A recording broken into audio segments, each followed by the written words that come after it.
certainly there is not much scope of complacence that we need to focus a lot. So if you compare maize with other crops, I don't know why the compound annual growth rate, if you see, in production we are increasing from 2015 till 2020 almost 6% growth rate, while in yield it is nearly 4% growth rate, so which is much higher than any other crops. So and this is happening in a scenario where there is not much policy support which is giving much impetus to maize. Now if you look at the country level, our maize main maize producer which are shown in green color are in the peninsular region representing Karnataka, Tamil Nadu, Telangana, Maharashtra, and Madhya Pradesh, and during Rabi season, Bihar. So they are the main producer of maize, followed by Rajasthan, and then Uttar Pradesh, Andhra Pradesh. Then comes states like Orissa and other states. So if we look at this NEH region, so you find that total area is around 337,000 hectare, while production is around 5,000 hectare. But the productivity, as our chief guest was mentioning, is less than 2 ton per hectare, while the national average is around 3 ton per hectare. So certainly there is a lot of scope that we can increase the production by increasing the productivity. Even there is a lot of scope to increase the area. Now, among all these states, Nagaland is having a maximum area. First figure is the area, second figure is the production, and third figure is the productivity. But again, its productivity is less. Second in this comes Assam, which is having around 32,000 hectare under maize with productivity of 3.2 ton per hectare. So you can see that the two states which are just next to each other, in one state the productivity is almost the national average, but the next state it is not that close. So certainly there is a lot of scope to increase the productivity, and you can say that in parenthesis whatever I given, that what is the percentage of Kharif maize. So you can say the remaining is Rabi maize. So the states in yellow color, they are having very less production of maize. So this is the scenario under which we need to focus in Northeast region. Now, country-wise, if you see our main maize producer, as I was mentioning, area-wise, Karnataka, Madhya Pradesh, Maharashtra, Rajasthan, Uttar Pradesh, and Bihar. And they are mainly the main producer also. So these 7 states which are having more than 5 lakh hectare per acreage under maize, and peninsular India plus Madhya Pradesh together contribute around 54% of acreage and 55% of production. Now, if you look at the national productivity, which I was mentioning about 3.1 ton per hectare, out of these top 10 states, only 4 states, that is Telangana, Andhra Pradesh, Tamil Nadu, Andhra Pradesh, West Bengal, and Telangana, they are having productivity above the national average, while Punjab and Assam are having almost close to the national average. Rest all the states, particularly I have the states which I am showing with the red color, they are having substantial area. They belong to the top 10 states in terms of area, but their productivity is much lower than the national average. Now, if you look at these NEH states, all these NEH states are falling much below in terms of national productivity. So if we need to increase the national productivity, we'll have to focus these states where the productivity is low. Now, if you look at the maize mega environment, we know that the main season is Kharif season, which is having nearly 82% with an average yield of around 2.6 ton per hectare. But the Rabi season, which comprises around 16%, its yield is around 4.2%, while spring maize, which is particularly in this region, that is northwestern region, it represents around 2%, though there is not proper documentation. but it is having a very high yield potential. Average is more than 7 ton per hectare. Now, if you look at the whole maize growing area, around 20% of maize area is only under irrigation, while 80% is rain-fed. Now, out of this 20%, around 2%, as I was mentioning, is spring maize, where though it is grown under high input environment, but heat plays a very important role to or limiting role in this particular ecology. So in the 16%, which is the Rabi, it is mainly in a very high input, high yielding environment, very assured ecosystem. And you can find that the private sector, they focus a lot in this particular ecosystem. While 2% is around in Kharif also is having irrigation, that is high input and moderate yielding environment. But if you look at this 80% of the rainfall, around 11% is having optimal moisture, which is good environment without major stress. But remaining, either it is having drought plus or without heat. Around 15% is having excess moisture or waterlogging, where our many of the northeast states are coming. But nearly 40% is coming where in the same growing season, the crop is experiencing drought and or waterlogging, either drought followed by waterlogging or waterlogging followed by drought. So this is a really very challenging situation. So if you look at the overall scenario, around 70% of the total maize in India is grown under very stress-prone or marginal condition. So if we need to increase the productive national production, we'll have to focus in this Kharif maize. And if you look at NEH region, mainly the Kharif maize is being cultivated, whereas there is a lot of scope of Rabi maize as well, but we need to increase the Kharif maize productivity. Now, these are the around 28 states in the left side. They are the districts where they have substantial area, more than 50,000 hectare area under maize during Kharif season, but their productivity is much lower than the national average.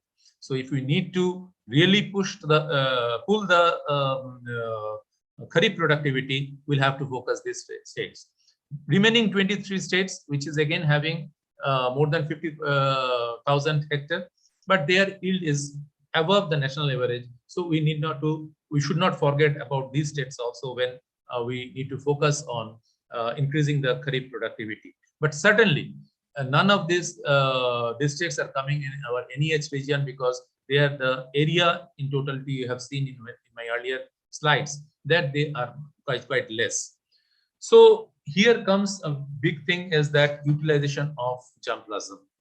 Gautam sir, you will appreciate that we always used to say that there is huge collection of germplasm in our national gene bank. So our scientists dared to take out the whole germplasm, 11,647 germplasm from our national gene bank. And in one place, I think perhaps this is the certainly first exercise in India, but in the world also it may be one of the rarest exercise, where in one go these 12,000 accessions were grown. They were characterized morphologically. Also, we characterize their spectral signature by running drones and various stages of crop growth, and then we have characterized. After characterizing, a subset of this 12,000 germplasm are being evaluated at various hotspots. Here I have taken example of banded leaf and sheath blight, because till date, we always used to say that if we need to address BLSB, we'll have to go for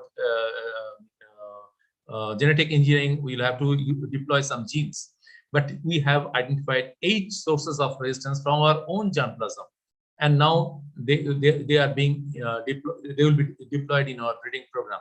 So the immense potential in germplasm is there, which has not been perhaps characterized. Now we are doing that. So, sir, here in last 5 years, 89 cultivars have been released through EICRP system. Out of that, around 44% of these are from private sector. Remaining 56% are from public sector. And we have hybrids. Mainly, I am focusing in only hybrids because only one variety has been released in last couple of years. Because our main focus is on hybrids only. So you can say that we are having entries in all the sectors, whether it is Kharif hybrid, Rabi hybrid, or quality protein further biofortified with provitamin A and other traits, baby corn, sweet corn, and popcorn. So certainly technologies are available that they need to be deployed. Now, if you look at the NEH region, you can find that our various centers, be it Pantnagar, IARI, or our Ludhiana center, or Vipcas, they have contributed different hybrids, be it field corn, be it quality protein maize or quality protein maize, top up with some other traits, baby corn, popcorn, and sweet corn. We are having all with us. So, and these, what I have listed here, they are all for NEH region. So now they will have to be upskilled so that real advantage of this public sector hybrids can be taken to the farmers. So one particular scenario is also coming up in a big way, that is maize as silage. Unfortunately, in our release system, there is no mechanism to release silage, but we are closely working with the National Dairy Development Board, and this is one DMR RH 1410. Is led by this institute that is doing excellently well in our in the trials at with NDDP, and we are pursuing with ICAR and DAC that how silage specific hybrids also can be released, because currently the farmers are using private sector hybrids. Their cost is much higher, but now if we can get this kind of hybrid, that can play a very important role. And they also can play a very important role in ensuring livestock security in NEH region. So not only release, that will have to reach to the farmers. And we do acknowledge that public sector has a problem of seed production. So that's why we have in a public-private partnership. These are the around 19 commercialization event has happened. Many of our hybrids have gone to private seed companies, and they are now producing the seeds that, in addition to NSC and State Seed Corporation, which they are producing. These are some of the commercial events by our partners from various AICRP centers. So now, quite often it is said that it is the private sector which is running the maize scenario. We do acknowledge the significant role being played by private sector, but here, if you see over years, the demand of DAC, the demand of our public parental lines, they are increasing. And based on the breeder seed average, can be clearly said that around 16%, nearly 1.466 million hectare at least, is being represented by public sector hybrids. And if you look at the organized private sector, they are contributing around 42% of the total seed requirement, which is around 1.9 lakh ton of seeds. Private sector is contributing around 42%, while remaining 58% either public sector or land races. So if we need to increase the production of maize, we'll have to increase the share of hybrids in the whole maize seed scenario. We do understand one is the yield potential, but agronomic management is also equally important. And if in Kharif maize, post-emergence weed was a big challenge. We are not having any chemicals to control, but now we are having Tembotrione and Topramazone, which can very effectively control the weeds in post-emergence, and that needs to be upscaled to the farmers level. And again, in Northeast region, since it is cultivated in a slopes and other things, weed is a very big challenge. So this type of post-emergence herbicides needs to be encouraged.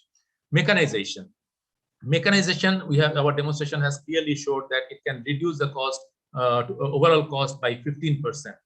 But certainly in NEH region or everywhere, this big implements cannot be deployed. But we need to work to make small implements. Our various partners like Assam Agriculture University or VIPCAS, they are working, which for the small scale mechanization in a particularly suited in NEH or hilly terrains.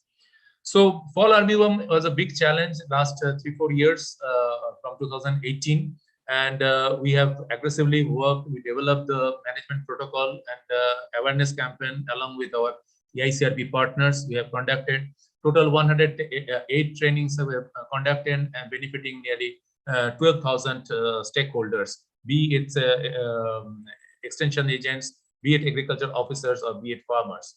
So we have conducted 49 interface meetings, extension materials in different languages we have developed, and one animation video has been translated in 11 languages, which have been propagated among the stakeholders.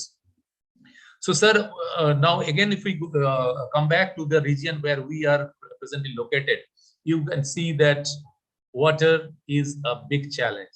Our ground, this red patch or the yellow patch is increasing every year. So that is a big challenge we need to focus. And every year you can see during this Diwali time onward, Punjab and Haryana comes in the national, even international news for all the wrong reason of this menace which is happening because of early burning or rice straw burning. So here we need crops like maize, which has less water requirement and whose residue can be incorporated very easily. So to demonstrate the potential of maize, it is quite often was being told that maize yield realization in farmers' field is not possible. So along with state departments, CEMED and SAUs, both in Punjab and Haryana, we have taken extensive demonstration, though you can say that this number is not very big, but now in each case, almost 1 acre plot size we have demonstrated. In red color, it is the district average or state average. Now you can say that in Punjab, the state average is 36, but the trial average we got 56, and maximum yield realization which we achieved was 73 quintal per hectare. So is the case in Haryana. So the lessons learned is that a farmer readiness is there, but inter-district and inter-farmer variation is very high. So hand-holding is very much required. And we can really achieve very high yield, provided the best management practices is outscaled and price realization is there. And this is the biggest hurdle the maize farmers are facing across the country, and more so in this particular region, that is Punjab and Haryana. Our front-line demonstration has clearly shown that in Rabi, we can increase the production by 21%, spring by 33%, Kharif by 28%. If you look at on NEH FLD data in Manipur, compared with the farmers' practice in FLD, there is 75% increase. Meghalaya, 29%. Tripura is 298%. Mizoram, 63%. Sikkim, 27%. Nagaland, 108%. Arunachal Pradesh, 46%. So if we can outscale the best management practices in this region, really the productivity and production can be increased significantly, and which will cater the domestic requirement in this region, as Dr. Gautam was mentioning. So if you compare upland paddy versus maize, again, there is significant advantage in terms of monetary gains. 24 to nearly 70% monetary gain is possible, particularly if we compare maize with upland rice. So we have taken up extensive last 4 or 5 years that how we can improve the livelihood and nutrition security for the NEH farmers through improved technology of maize production. We realized that there is a vicious cycle of low productivity, low income, low priority. So to break that, we made a directed effort, which we have already documented, and this success story of promoting improved technology of maize in NEH on basis of our last 5 years experience. And today, only it was released formally. So there we have clearly demonstrated that it is possible. What our Prime Minister talks about doubling farmers' income, it is very much possible in this following the maize-based technologies, and more so for this particular region. And there are many success stories we have documented where during COVID situation, when there were a lot of problem, but the farmers could attain very good income following cultivating maize, particularly specialty corn like sweet corn and baby corn. In another effort, as our chief guest was mentioning, that we have taken under our NEH program, that maize production in NEH region for sustainable livestock production in association with NRC on pig, yak, and mithun, because maize is such a crop which can fit with any cropping system, any livestock. And our data clearly showed that the feed cost can be substantially reduced if you can replace maize with QPM. So this result work is going on in pigs, in yak, and mithun, and I am very sure that in due course of time we'll be able to come out with strong recommendation. So Dr. Gautam sir was mentioning about this DBT sponsored project on popularization of biofortified maize hybrids in Himalayan states and central India, with special reference to NEH region for sustainable nutritional security, where we are mainly focusing on Tripura, Sikkim, and Nagaland in association with ICAR Research Complex scientists. And I'm very much thankful to their director, because they are also co-hosting this particular webinar. So our main focus is awareness training, demonstration, and line department linkages. And the biofortified hybrids which we have taken is LQMH1, which is developed by this institute, PUSA VQM9, which is a biofortified maize from IARI, similarly PUSA HQM5, and Vivek QPM MH59, which is developed by Vipcas. So all these hybrids we are promoting in this particular region. So in this, you can see that last two columns, that income from farmers practice vis-a-vis the income from demonstration. So if you take the mean, so there is income of around 47 to 48,000 per hectare if the farmers practice is followed. But if improved practices are followed, then the farmers can very easily attain nearly 70,000 rupees per hectare. So for FAO, we have taken extensive efforts to create awareness in this particular region, because I remember in 2019 beginning, there was a forecast in media, or there was a media report that Northeast will have a very big setback in terms of maize production because of fall armyworm. But thanks to our partners from NEH region, line department, state line department officials, that we have been succeeded to make this forecast to be wrong. So the dichotomy of the maize scenario, not only in this region but across country, that maize farmer gets 18 to 60 rupees per kilo, while the main consumer, which is the feed industry, they are purchasing from 18 to 20 rupees per kilo. So problem is that selling of maize grain is totally unorganized. Price realization and recording is totally missing. Low yield, low incentive, low priority. There is a vicious cycle, and aflatoxin contamination is always a matter of big concern for the feed industry. The other side in the case of maize is that the diversified use is there: feed, starch, ethanol, food, and now silage. Demand is also very high, and the supply, if we take the example of Northeast, local supply is still lagging. So we can meet this demand very easily by increasing our domestic production. So linking the maize farmers to the industry is a solution for better price realization. That is very much important. So there are various issues which I'm not going in the details, but the biggest take-home message should be the upskill, the hybrid adoption in this region. So that is very much required. So with this, I stop here. I again thank all the participants for their patient hearing. Thank you. So, Chairman sir. Yeah, thank you, Dr. Rakshit, for nice presentation. It is indeed a very good presentation, because you have made a mention not only about the status of maize in our country, and you have also made a mention about the prospect of maize in the northeastern region. I have little bit of, just correction.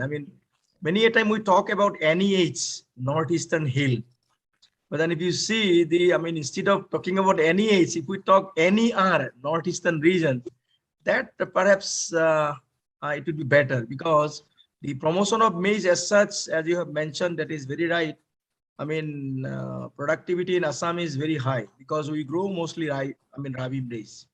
and production of, maize in other hill states except Assam, it is somewhere around just 2 or less than 2 in many of the states. So in that,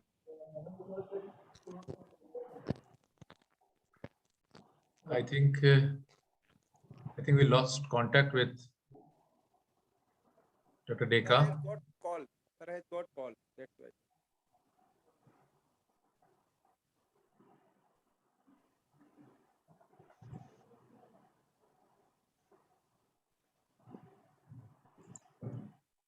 Sir, chairman sir has got some call. That's why it Yeah.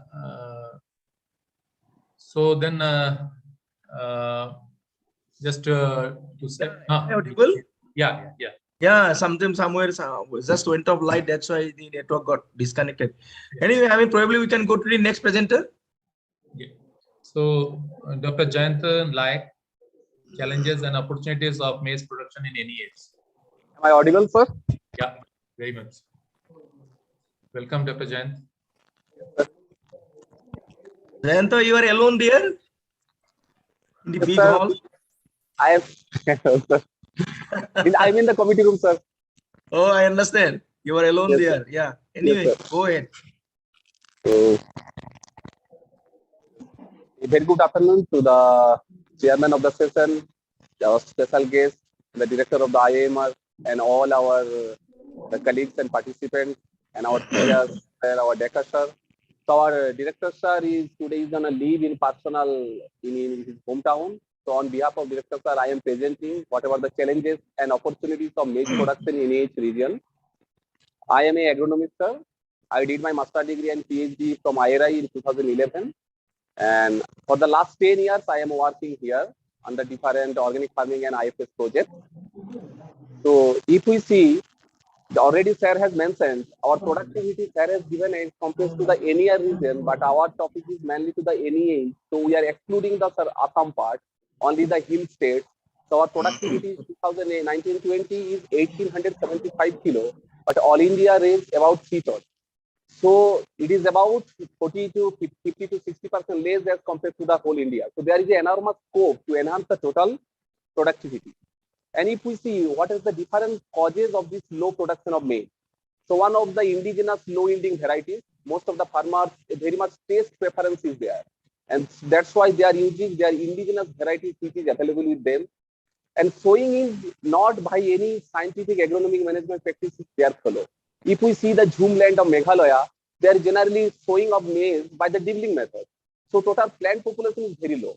And if we also case the picture in case of Jhum field of Arunachal Pradesh, they are sometimes mixing with upland rice and other crops. So total per hectare population is very low. And whenever they want some commercial maize cultivation, they are not following a single crop maize in per hill, but they are doing for cluster. So they are putting 5-6 more seeds of maize in a particular area, and there is too much gap between 1 meter or half meter in between two plants. So overall, there is competition within the hill, and in between area it's become uncompetitive. So if we see, most of the area is going to buy organic, very meager amount of fertilizer, and whatever the organic farming they are doing, they are mostly giving the manure and other type of vermicompost only to the vegetables. But maize and other things, they are very rarely using any manure. Second, pest and disease is very high, and most of the time they are not using any synthetic inorganic chemicals. So there is and the availability of different biopesticide as well as the different type of organic mechanism is very late. Nowadays it is becoming, but before some years it was not available. So that is also a major cause of the yield loss. Most of the soil is very high, very low soil pH, about 0.45 to 5. So it is associated with the phosphorus deficiency and also the aluminum toxicity. So whenever we try to some measurement, we have to take these things in mind. Weed infestation is very high and very low use of your herbicide. So we have to promote some organic cultivation, organic weed management practices. Then only we can get a yield. Farm mechanization is very low. Most of the area is hilly and lack irrigation facility. So that's why due to the lack of irrigation facility, the Romi maize cultivation is not being promoted to the high scale where we know in case of Romi maize productivity is very high.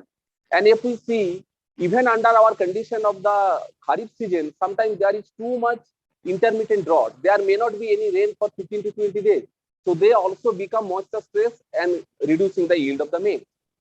And if we see whatever the different strategies for this northeastern hill region, correct choice of genotypes, either it may be HIV, hybrid varieties or hybrids, and that should be resistant to pests and diseases. Choice of cropping window, particular cropping time sowing for particular state should be identified. Then we can get better yield without investing much amount of money for cost of operation. Improve agronomic management practices, and we have to always promote this maize in a cropping system as well as the intercropping mode with the legume, so that we can only maintain the soil fertility. And upland rice, if we see, is a majority area of Jhum area, people are going for upland rice, but productivity is hardly 1 to 1.5 ton per hectare. So there is a tremendous scope to just replace this upland rice with our maize, where we can get about 3 to 3.5 ton per hectare of productivity. And community maize cultivation is very much needed. Then only we can just concept-wise, it may be a cluster approach or it may be a village concept. So not only producing for the seed, but also for the producing the poultry and feed. Because most of the poultry and feed or our pig product, we are purchasing from the mainland of India. So there is a very good chance for this area to produce this maize not only for the food crop, but also for the feed crop. And also we can promote the baby corn, popcorn, sweet corn, because in most of the areas, if we see the Sikkim or Meghalaya, lots of tourists are coming. And most of the tourist plots, we can promote this type of some specialized maize for the cultivation. And if we see the organic farming, although this is one of the major important things, how we can promote the maize cultivation in organic farming to provide the scientific package of practices. And also we can go for the certification and marketing, so that whatever the farmers are doing the maize, even they are getting in little bit less production, but they can achieve a good amount of money, because already we know this area is very high in organic carbon point, 1.5 to 3.5%, and there is a very much manure, 46 million ton is available. But we have to systematically use this manure for scientific organic farming. And if we see the rainfall, this is one of the very beautiful things in this area. We are getting rain for the mid-April to up to November, up to 8 months. But there is no rain, you are getting January, February and December, November. So if we do some conservation agricultural practices along with mulching and proper cropping system, we can grow 2 crops in the maize-based cropping system without giving any irrigation. So we have to take care of that. And before that, whatever we have done different type of cultivation practices, research work in our organic farming over the 5 years. So whenever we have to try to promote some variety to our organic system, we have to test under different organic system, because a variety may be performed very well under inorganic system, but that variety may not be performing well in case of our organic farming. Suppose in case of different 11 varieties we have worked for 5 years, our institute variety DS61S, now it is Megha Maize 1 and RCL 75, they are performing very good, as they are performing better than we have seen the Vijay composite. So always we have to take care of this type of things. And most of the time we have seen in Jhum land, farmers are growing, but in Jhum land also we have seen, if we can convince the farmer to go for this maize cropping across the slope, line sowing, and whatever the little bit of manure and proper spacing, there is a tremendous chance of enhancing the productivity of the maize. Because although the fertilizer recommendation is about ranging from 80 to 120 kilo nitrogen, most of the area of the northeast, they are going for the organic by the traditional way. So we have to promote the maize under the organic farming. Weed management option, as the limitation of the most of the farmers hardly use any or inorganic herbicide. So whatever the different type of techniques available with that, one may be our reduced spacing, mulching, and intercropping. But stall seedbed technique is also not too much become popular, we have seen, because the temperature here does not get too high. So also the solarization is also not working.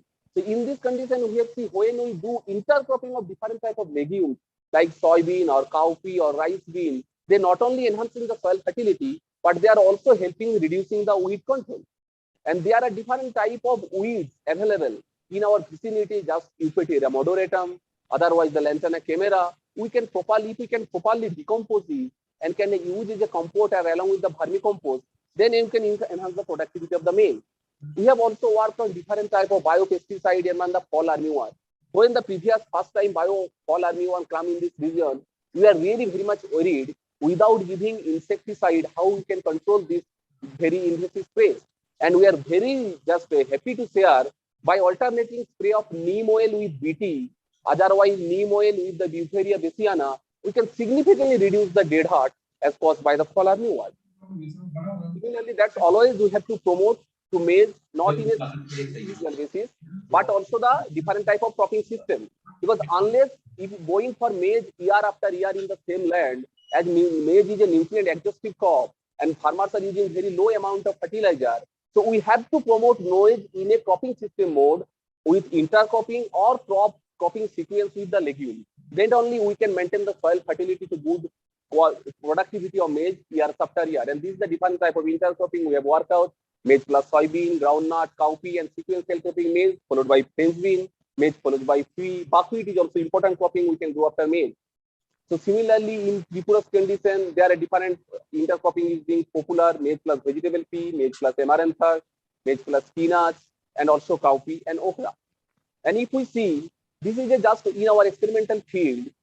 Generally, farmers here mostly doing one crop. How we can also grow a second crop if we use the proper window, proper sowing time. If we can grow the maize in the early time, 1st April or 15 April, then maize can be harvested in the month of August. And in this August, by conservation agriculture, without doing tillage for the second crop, we can successfully grow a second crop, that is the French bean. So, and whatever the maize residue is available with us, that we can use as a mulch material in between French bean. So this not only enhance the soil fertility by decomposing the nutrients, but they also help the conserving the soil moisture. So by this way, we can promote not only the maize in a cropping system mode, but we can also grow a second crop, that is French bean, and very high market demand in the maize system, so that total area of the maize can be enhanced. And we have also done different type of experiment how we can grow maize and what was the yield. If we see our best maize yield, this is particularly for the Meghalaya condition, made condition. So if we sow in the maize of 1st April, 15 April or 15 March, we are getting very good yield of maize. But whenever we grow it little bit, we are delaying the sowing up to May, up to June, the yield of maize is similarly. When we see the French bean yield also drastically reduced if we go for after 15th April. So always we have to select a proper cropping window, not only enhancing the yield of the maize, but also the enhancing the total system productivity by taking a suitable crop after the maize. And if we see, most of the soil is very much soil acidic. So sometimes soil acidity measurement, we are giving the lime application, and most of the time we have seen lime application rate is recommended very high, 5 ton, 10 ton per hectare. But only if we can apply lime application is thorough, only 400 kilo per hectare. So in immediate vicinity, the soil pH is increased, most of the nutrients become available, and we can get a mulch crop.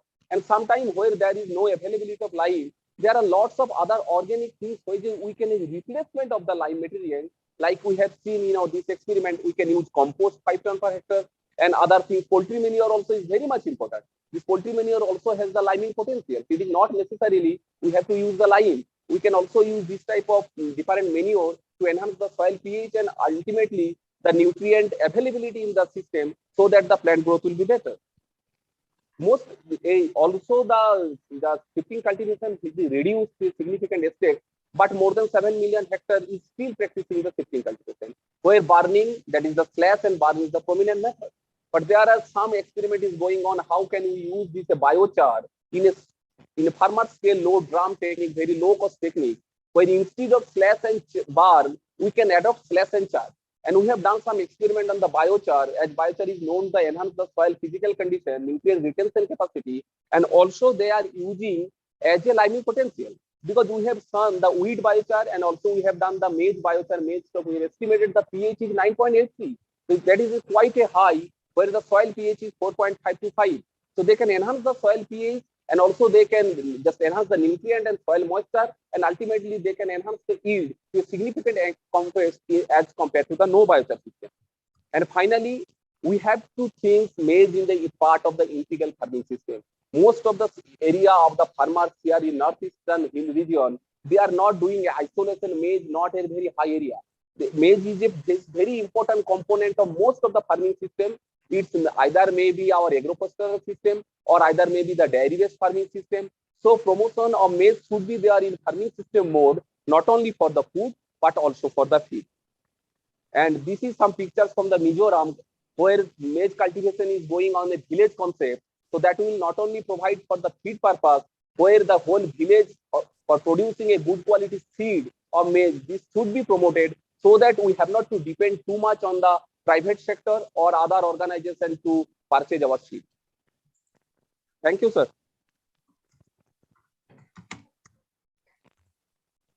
Yeah, very good presentation, Dr. Lake. Thank you, sir. Yeah, probably we can go to the next presentation.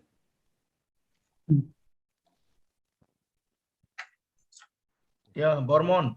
Dr. Keshav Barman. Yeah, go ahead. Sir, Keshav Barman.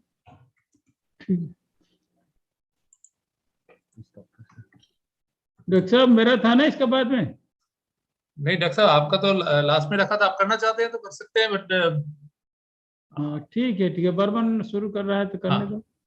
उसके बाद doctor R N Chatterjee, उसके बाद आपका है। Sir आप कर सकते हैं, करने से नहीं तो मैं कर दूंगा सर। ठीक है मैं कर देता हूँ, मेरे भी कुछ तैयारी फिर नहीं है, मैं शॉर्ट करूँगा। ठीक है ना। Very good afternoon to all the eminent participants. Honorable Chairman, Dr. Dekaji,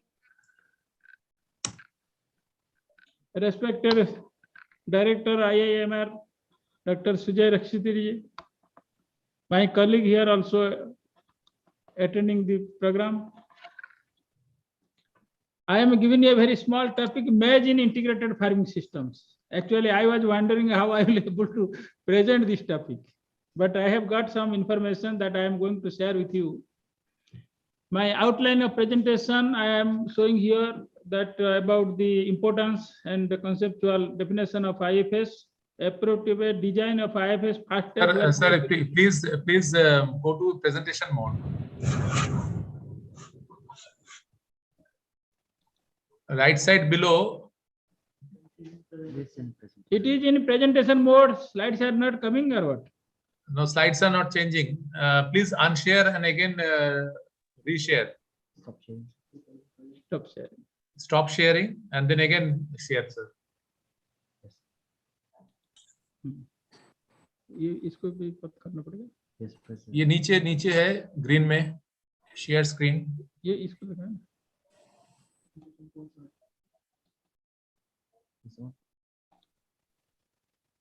Is it okay now? Sir, press F5 button now, then it will be okay. F5. F5 तो मैंने अभी बताया। It is moving? No, sir. Some.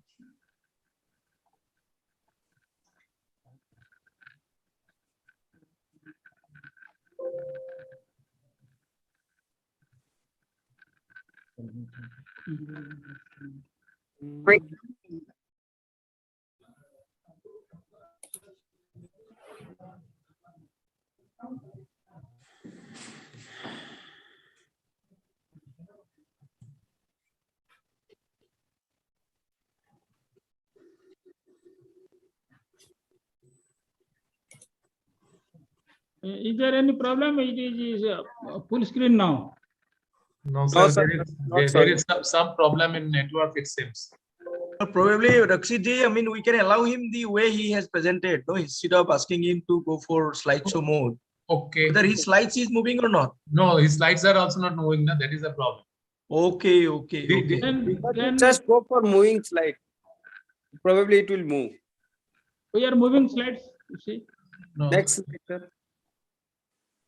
no, it is changing in his case, but it is not coming here. Beraji, you can do one thing. If you mail me, I can share it from here. We are seeing the problems. What is coming? Please tell Burman to make presentation. You just mail me. You may just mail me. I'll share from here. Okay. You can present from that side. Burman? Yes, Dr. sir. Burman, please carry. Yes, sir. Sir, respected Chairman, sir, Dr. B.C. Deka, sir, Honorable Vice Chancellor, Assam Agriculture University, and all the delegates present in this occasion. A very good afternoon to all of you. My topic of today's presentation is maize for sustainability of livestock in NEH region. Sir, is it visible, sir? Yes. Okay, sir. But again, it is not in presentation mode. It is not coming, no, sir. Is it coming, sir? Yeah. Sir, maize grain is used as major energy source in livestock, including poultry feeding. And the peak diet, maize constitute around 50 to 60% of the total diet composition and about 90 to 100% of total energy source.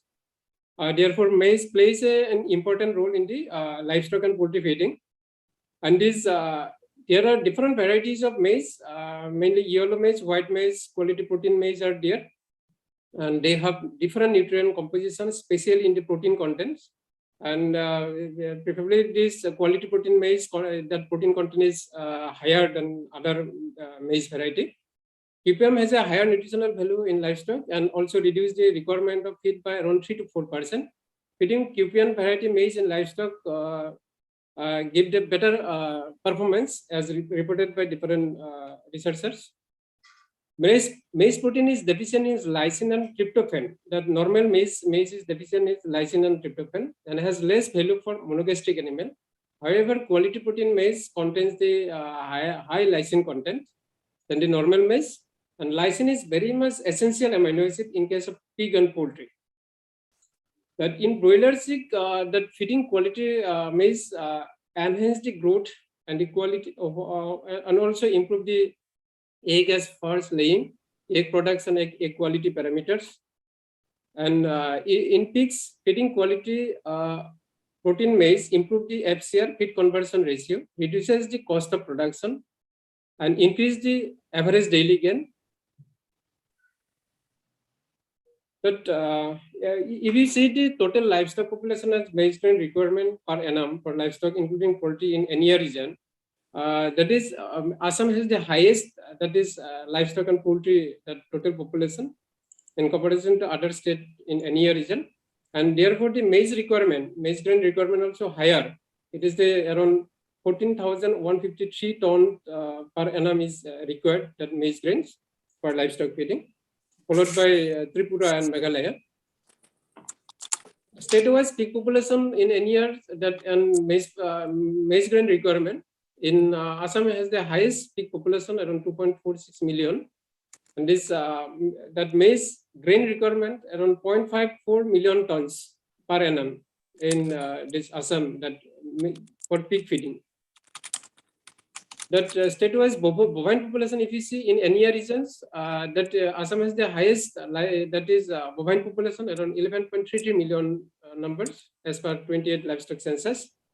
And this maize, accordingly, maize requirement also very high in Assam, around 25.85 million tons. If you take this 40:60 ratio of the that concentrate and roughage ratio, 40% if you take this concentrate, and if you take the 50% of the total concentrate is composed by this maize grain, then it will be coming around 25.85 million tons per annum. That state-wise percentage coverage of irrigated area under maize in case of Assam, that is Sikkim has the highest irrigated maize cultivations, followed by Tripura and Assam, Nagaland. So some of the trial we have conducted using the QPM, that hybrid variety maize. That one trial is effect of supplementation of quality protein maize fodder on production performance large white Yorkshire grower pigs. That we have taken that's 18 large white Yorkshire pigs divided into that is 3 groups, supplemented with 0, 5, and 10% quality protein maize powder. This is the ingredient composition of this experimental diet. And this effect of quality protein maize fodder supplementation and nutrient utilization, we have found that there was no significant difference on the dry matter intake, final body weight, average daily gain, FCR, feed conversion ratio, but feed cost reduced per kg gain. That from this study, we have found that feed cost per kg gain reduced by around 7.17 and 11.59 rupees per kg gain at 5% and 10% supplementation of quality protein maize fodder. So therefore, quality protein maize fodder we can use in case of grower pigs, like large white Yorkshire, Duroc, like this, and it has economic benefit without affecting the growth and nutrient utilization. Then another trial we have conducted effect of supplementation QPM, HQPM maize grain on production performance of crossbred Hampshire Ghunguru grower pigs. Here also we have taken 18 crossbred Hampshire Ghunguru grower pigs, and we have supplemented around 0, 50% and 100% HQPM 1 quality protein maize grain by replacing the normal maize in the basal diet. HQPM, already you know that it is for protein content ranging from around 10.7 to 10.95%, but normal protein contents around 8 to 9%. This is the ingredient composition of this experimental diet.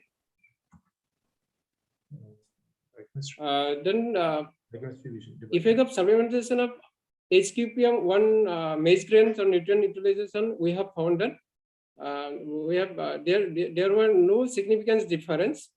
However, there is at 50% level of supplementation, we have found this economic that reduce the cost of productions. So therefore, we can replace the normal maize with 50% HQPM 1 variety maize grains in case of feeding of grower pigs.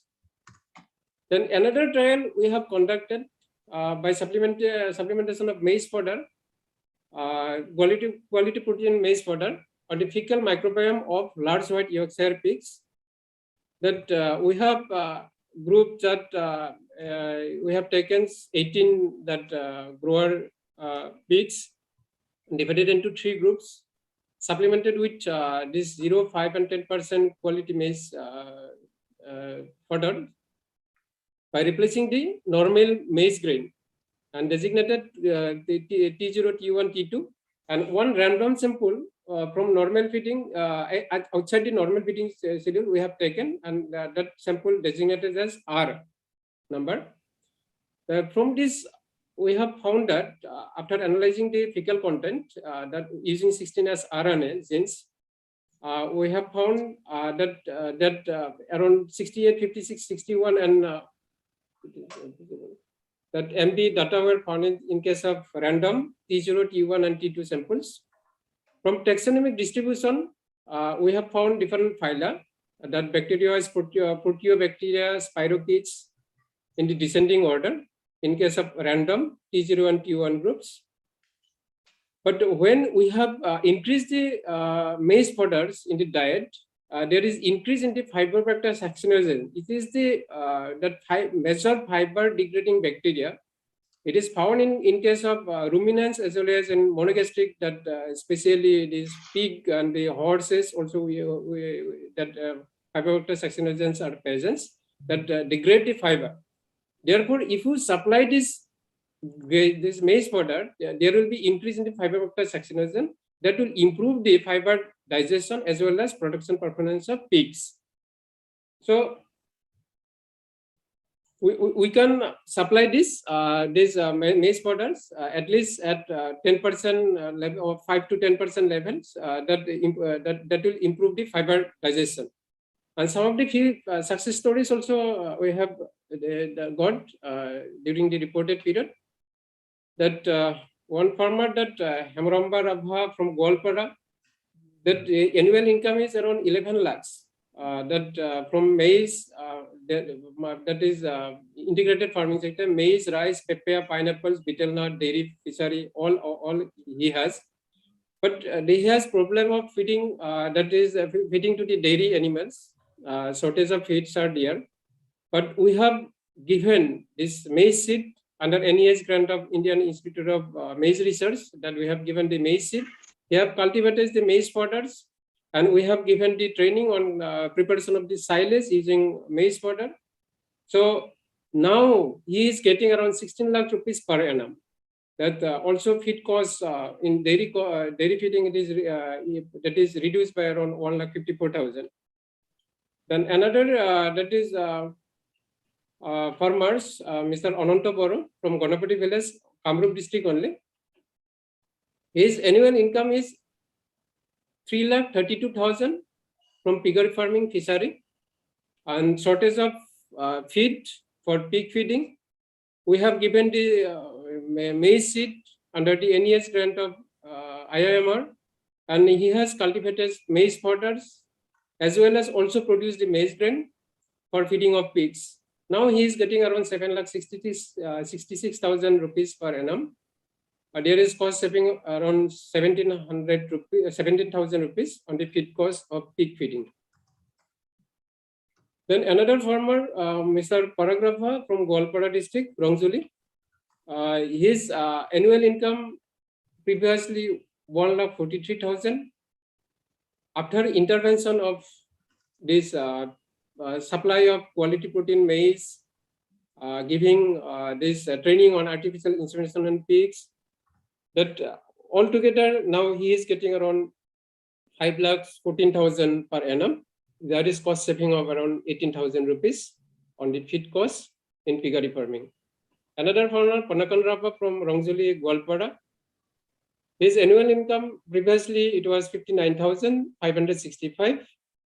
After giving intervention on the feeding of this that feeding program, that is supply of quality protein maize, he has cultivated these maize fodders, and from now he is getting around 2,20,000 per annum, and there is cost saving of around 20,000 rupees in the feed cost of piggery farming. Similarly, Sankarabha, he is from Sandubi area of Kamrup district. His annual income previously 84,300. So now he is getting, after intervention, that is like supply of quality protein maize. He cultivated the maize that he is feeding maize fodder to the pigs as well as also maize grain to the pigs. Now he is getting around 1,42,800 rupees. There is cost saving of around 10,000 rupees in the feed cost in piggery farming. Another farmer, Sondarabha from that Umsur area of Kamrup district. Previously, his income was annual income of 57,281 rupees from this maize rice piggery farming. After intervention in the technical this for pig rearing, scientific pig rearing, how to use this quality protein maize fodder as well as grain in the pig feedings. Now he is getting around 4,14,000 rupees per annum. Cost saving of rupees around 9,000 rupees per annum on piggery farming he is getting. So these are some of the input distribution program conducted under NEH grant of IIMR Ludhiana. And these are the farmers field that maize production at the farmers field, mainly in the Ganapati village, Gwalpara and the Kamrup district. Okay, thank you very much. Yeah, thank you, Dr. Bormon. Yes, sir. Thank you, sir. Yeah, we can go to next presenter. Dr. R.N. Chatterjee. Yeah, Chatterjee साहब बहुत दिनों के बाद.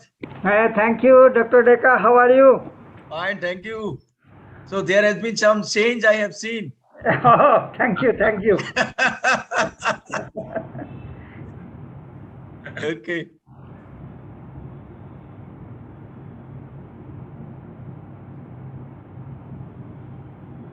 Five कर दें.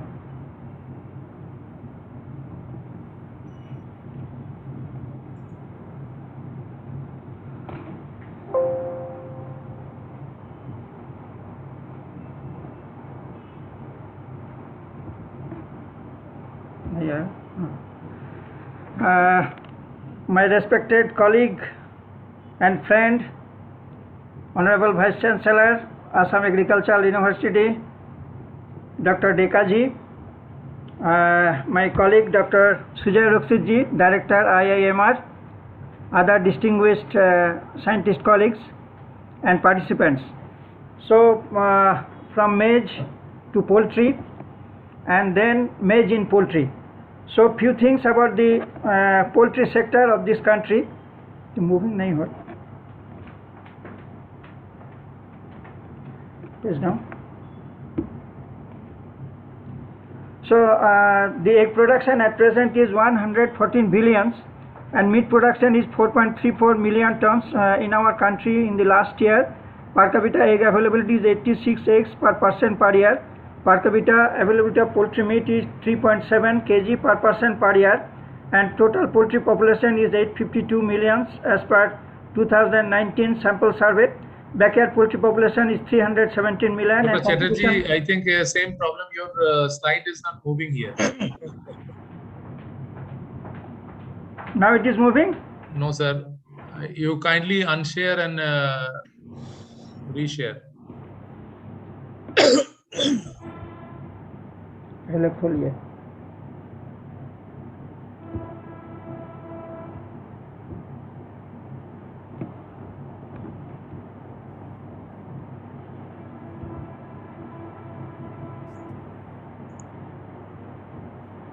Dr. Behera, have you sent your presentation to me, or can we address now?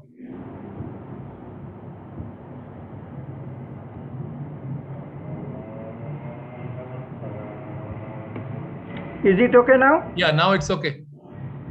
So regarding the poultry sector, as I was telling, that the total egg production is 114 billions at present, and meat production is 4.34 million tons, which is 50% of the total meat production, including all the species in our country. Per capita egg availability is 86 eggs per person per year.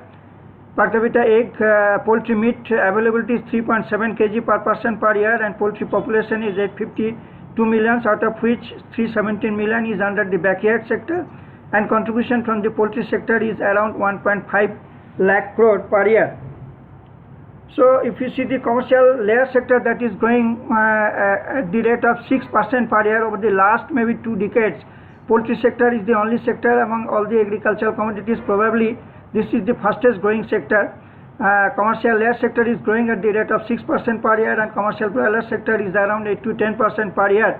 And by 2050, the total egg requirement will be around 119 billions. And by poultry meat requirement will be around 7.2 million tons in our country by 2050, when our human population will be around 1.6 billions. Backyard sector, of course, it is contributing around 18% of the total egg production of the country, and the backyard sector over the last 7 years, that has been increased to a large extent, and 46% increase were there in the backyard population. And backyard sector is most important for the NH or the NER region, as the commercial sector has not been increased in the same pace by which in the other states the poultry sector was growing. And we know that as I have told, that commercial poultry population is 512 millions and backyard population is 317 millions. And besides that, there are layers 280 millions and broilers 3500 millions. Of course, broilers, that is the life span is only for 5 to 6 weeks, so that's why we calculate accordingly the total poultry population. Broiler parent is 31.5 millions, and layer parent population is 2.7 million populations is there. And besides that, duck is around 34 millions in our country, and other species of poultry like geese, quail, guinea fowl, etc., they are in very less number. So the main feed that is required for the poultry sector or the livestock sector, that is maize and soybean meal, and of course besides that, broken rice or alternative feed ingredients we are using for the poultry sector as feed ingredient. So as has been deliberated by the director IIMR, Dr. Rakshit ji, we know that the total maize production probably at present is 28 million metric ton. I may be wrong, but the total requirement is 17 million metric ton in poultry in this country. So species-wise meat production, as I have mentioned earlier, that poultry sector is contributing around 50.5% of the total meat production, including buffalo, goat, cattle, pig, etc., etc. So that is the major contributor of the overall meat production of the country. And there are certain advantages we know about the chicken, egg and meat. Egg and chicken meat, they are packed with several essential nutrients like vitamins, essential minerals, natural antioxidants, etc., etc., which boost up the immunity. Egg is the richest source of phospholipid which is required for the brain development of human being. Egg and chicken meat are rich source of balanced protein and essential fatty acids like linoleic acid, etc. And in 2050, the maize requirement in poultry may be around 42 million metric ton only in poultry. If the pace by which we are going at present, the poultry sector is developing, both the layer sector and the broiler sector. So at present there are 17 million metric ton maize requirement is there exclusively for the poultry sector, and in 2025 the requirement of maize will be 22 million metric ton only in poultry sector. In other livestock sector, of course, that will be additional amount. So maize production in different countries that is dominated by America, China and Brazil that you have already deliberated in your presentation, and these are, of course, you have also deliberated the major maize producing states, that is Andhra Pradesh, Bihar, Karnataka, etc., etc. Andhra Pradesh and Karnataka, they are also contributing to a maximum in the poultry egg sector and meat sector. Andhra Pradesh, Tamil Nadu, Karnataka, Telangana, Punjab, Haryana and West Bengal, these are the major states which are contributing to the poultry sector. Now this is a typical feed mill that is there in some of the states, maybe Andhra, maybe Telangana, in and around Hyderabad, maybe in Chhattisgarh, where the poultry sector has grown to a maximum extent. The maize requirement is around 55 to 65% of the total feed requirement of the poultry, and soybean meal requirement is around 20 to 25%. Then besides that, we are needing the minerals, feed additives, etc., etc. Now why maize? we usually tell that the maize is the only replacement of maize because the first choice of energy source for the poultry or the livestock or the pig, first choice is the maize, because it is having very high metabolizable energy, that is 3350 kilocalorie per kg. Then better digestibility, palatability is also very good, excellent source of linoleic acid, then high xanthophyll content, then carotenoids which is required for the yolk color, then organic selenium. These are the qualities of the maize which is required for the poultry as well as the other livestock sectors. But there are certain limitations of the maize, particularly normal maize. They are often expensive. At present it is around 23 rupees per kg in Hyderabad. It is often expensive and fluctuating also in different seasons.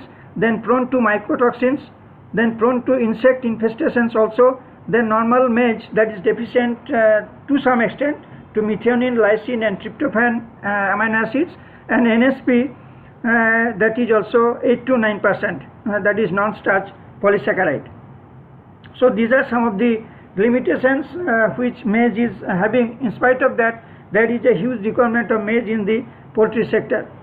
Then already you have deliberated about the varieties you have developed by the Indian Institute of Maize Research, that is quality protein maize earlier that has been developed, then low phytate maize, then high pro A, high energy, high zinc, high iron, etc., etc. And in some of the varieties, of course, in collaboration with Indian Institute of Maize Research, our institute has done some work on poultry, both in layer, broiler, commercial as well as backyard varieties, particularly QPM and other varieties also. As I was mentioning about the non-starch polysaccharides, that is containing cellulose, non-cellulose polymers, pectin, polysaccharides, etc., etc. These are some of the biochemical things. Then NSP, non-starch polysaccharide, that is 8 to 9% in maize, that is cellulose, and arabinoxylan, that is 5.2%. So for that to digest by the poultry, gyalanase enzyme and cellulase enzyme that is required, that we add when there is more amount of maize we are utilizing in poultry feed. Then there are some other NSP like maybe total NSP, that is 8.8 to 8.7%, and soluble NSP is only 0.2% in maize. And besides that, phosphorus, total phosphorus is 0.24 and phytate is 0.19. So, so for this phytase to digest in poultry, we use the phytase enzyme in poultry.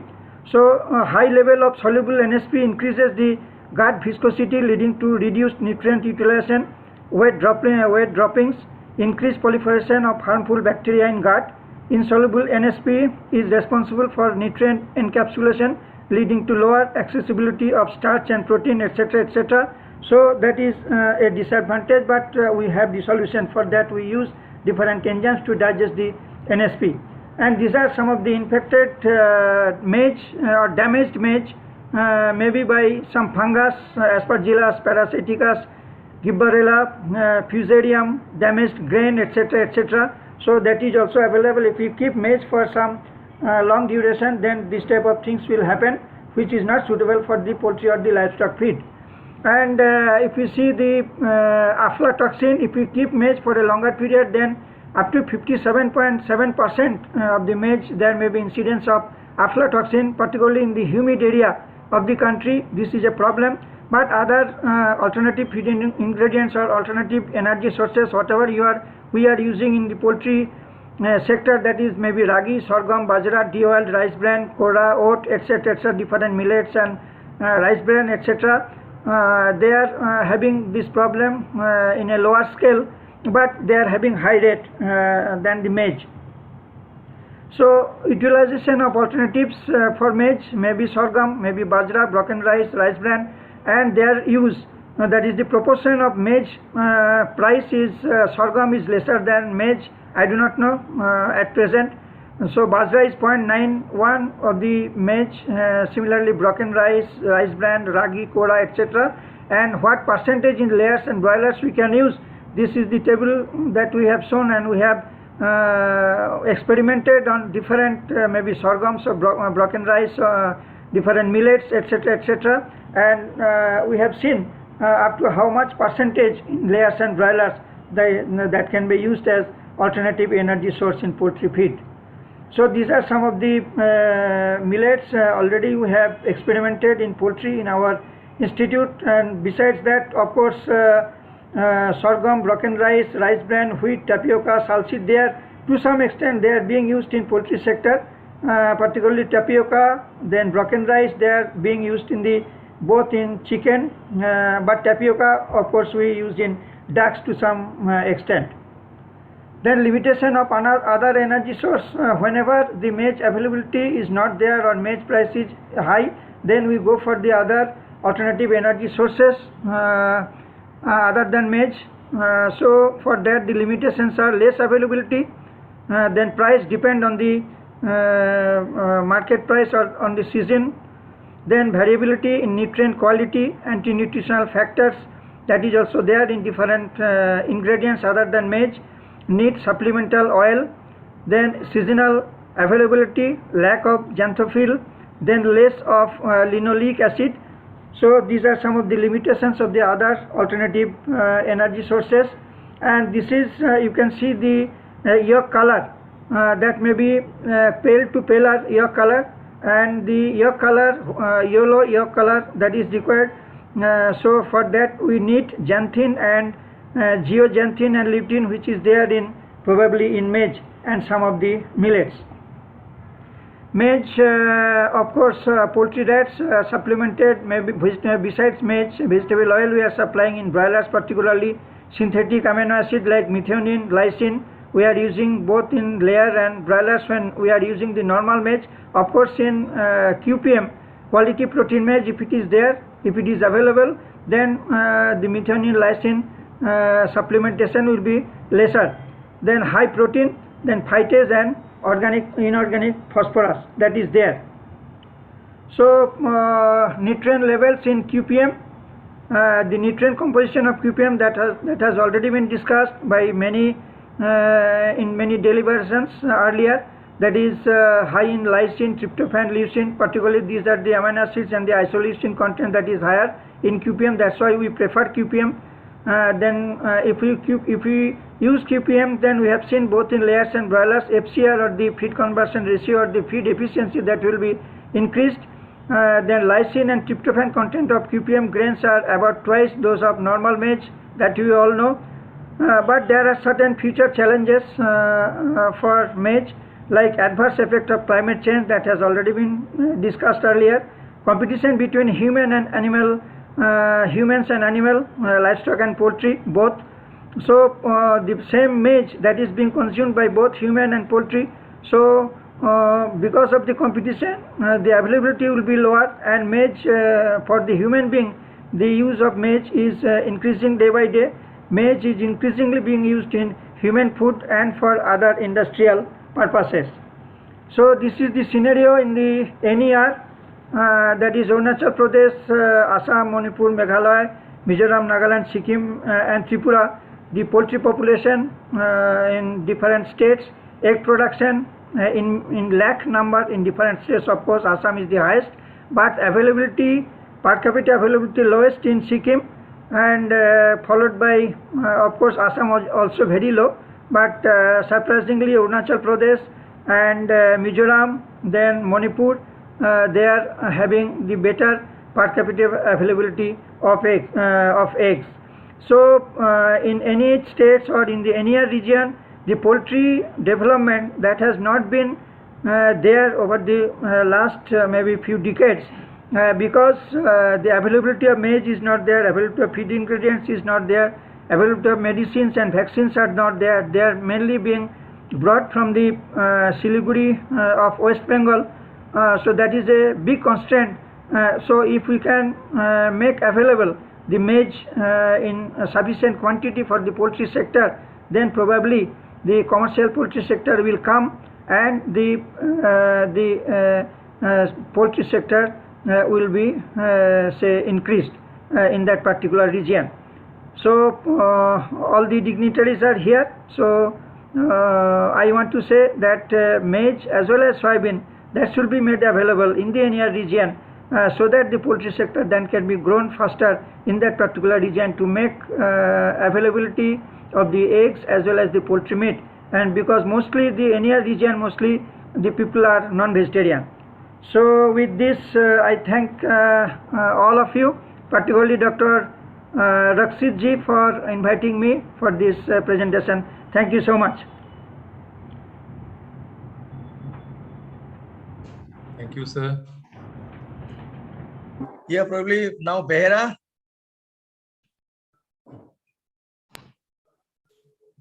Okay, sir. Setarji जब आप Close कर दिया. हाँ close कर दिया. Thank you. Thank you so much. Thank you. ऊपर उसका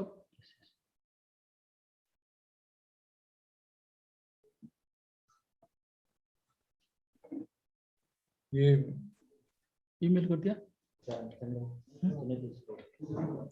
बेहरा जी slide show में जाइए, उसके बाद मूव करके देखिए मूव हुआ या नहीं हुआ. अभी आप हो रहा है, आप देखिए. नहीं मूव हुआ और इंटरनेट थोड़ा स्लो चल रहा है सर. हम कोशिश कर रहे हैं कि नेट ईमेल करने के लिए. नहीं तो ऐसे कीजिए ना बेहरा जी, आप तो एक्स्ट्रा पर बोल दीजिए ना. he is a very experienced man. I mean, you can go ahead 4 or 5 minutes. नहीं, फोटो दिखाना चाह रहे थे, थोड़ा बहुत भी देखते हैं कुछ आपको भेजा. लेकिन but then your internet connectivity is very slow, no? And moreover, I'll have to leave by 5 o'clock because I have another meeting at 5 o'clock. Sir, should I start now? Yeah. Okay. Maize in Honorable Vice Chancellor, Assam Agriculture University, Professor B.C. Dekaji, respected Sujay Rakshit ji, Dr. R.M. Chatterjee ji, and all the eminent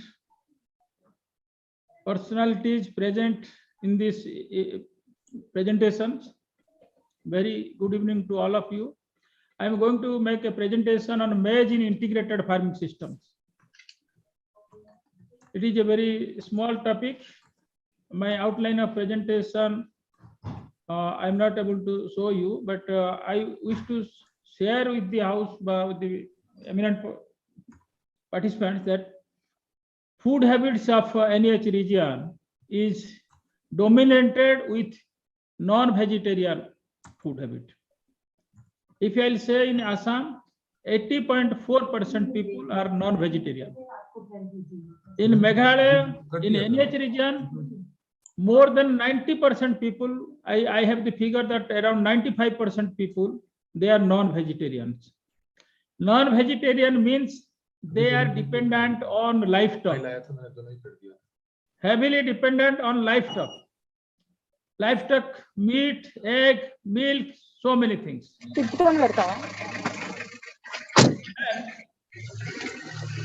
Crop and livestock integration very, very important. So in this context, integrated farming system very important. And integrated farming system is an important approach for sustainable intensification of the farming systems. My presentation is already sent, sir. Can you show there? Rakshit ji. Hello. You have sent to me, na? Yes, yes. To you and Director Mel.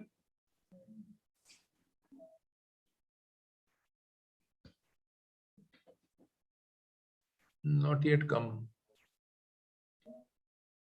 Refresh करिए. नहीं होगा. थोड़ा सा time. नहीं sir, अभी तक आया नहीं.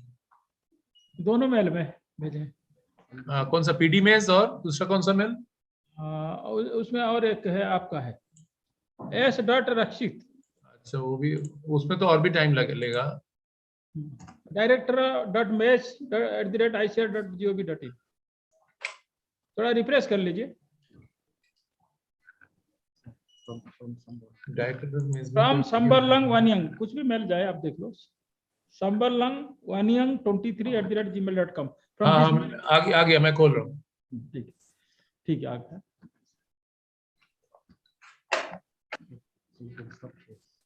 Stop sharing. I will stop sharing here. You please stop.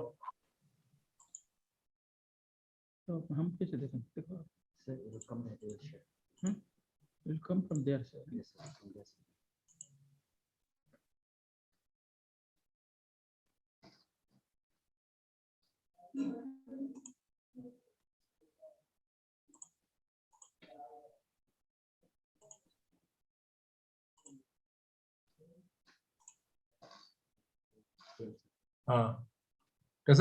Are you able to see? Yes, yes, very good. You go ahead. I have already covered. Next. Here.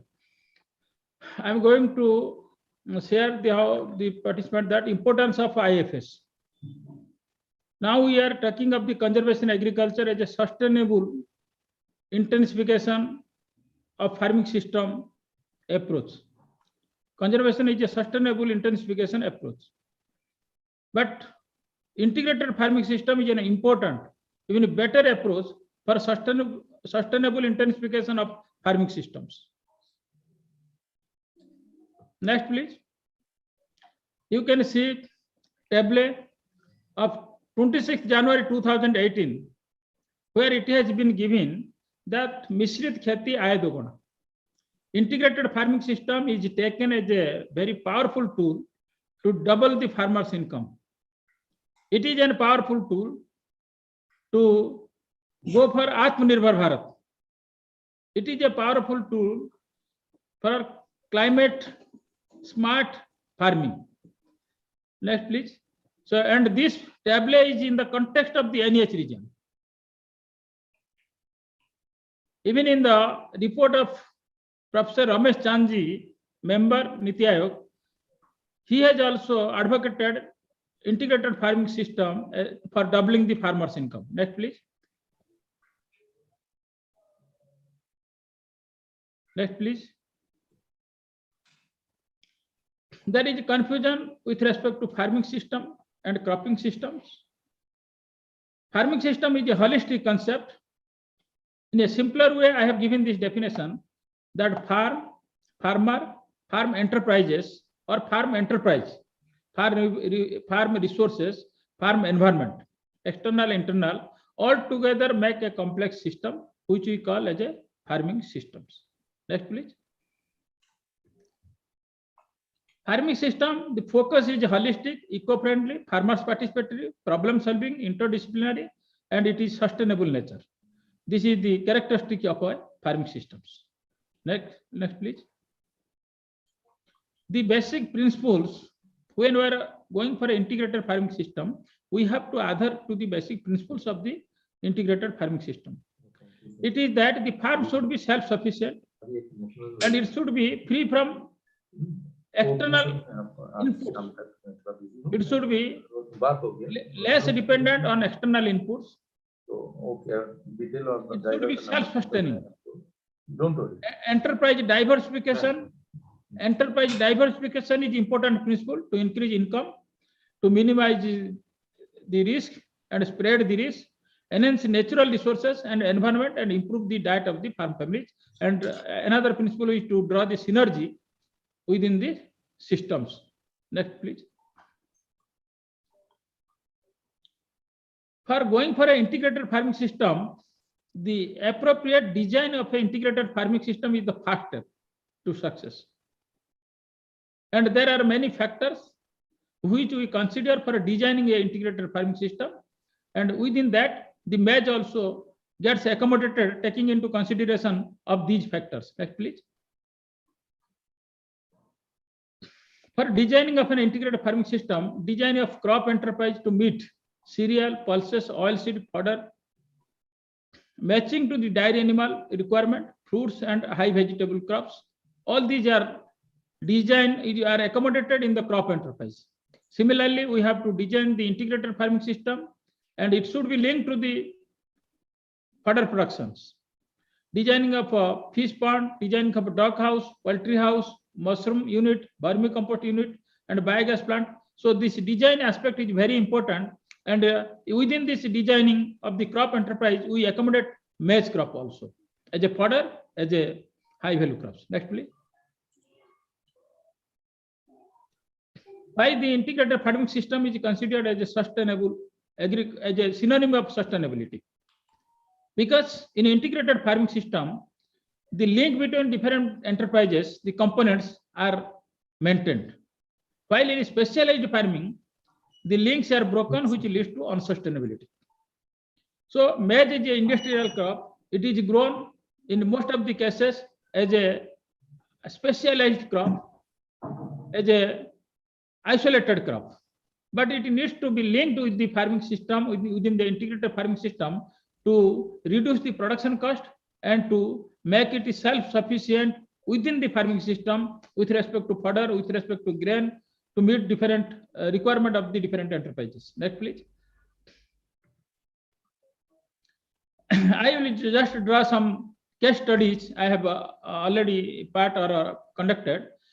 First is the integrated farming system for small and marginal farmers, a case study under Eastern Indian situations under coastal or rainfed agro ecosystem. What in this study I want to share, the livestock is an integral part of the farming systems. Next, please.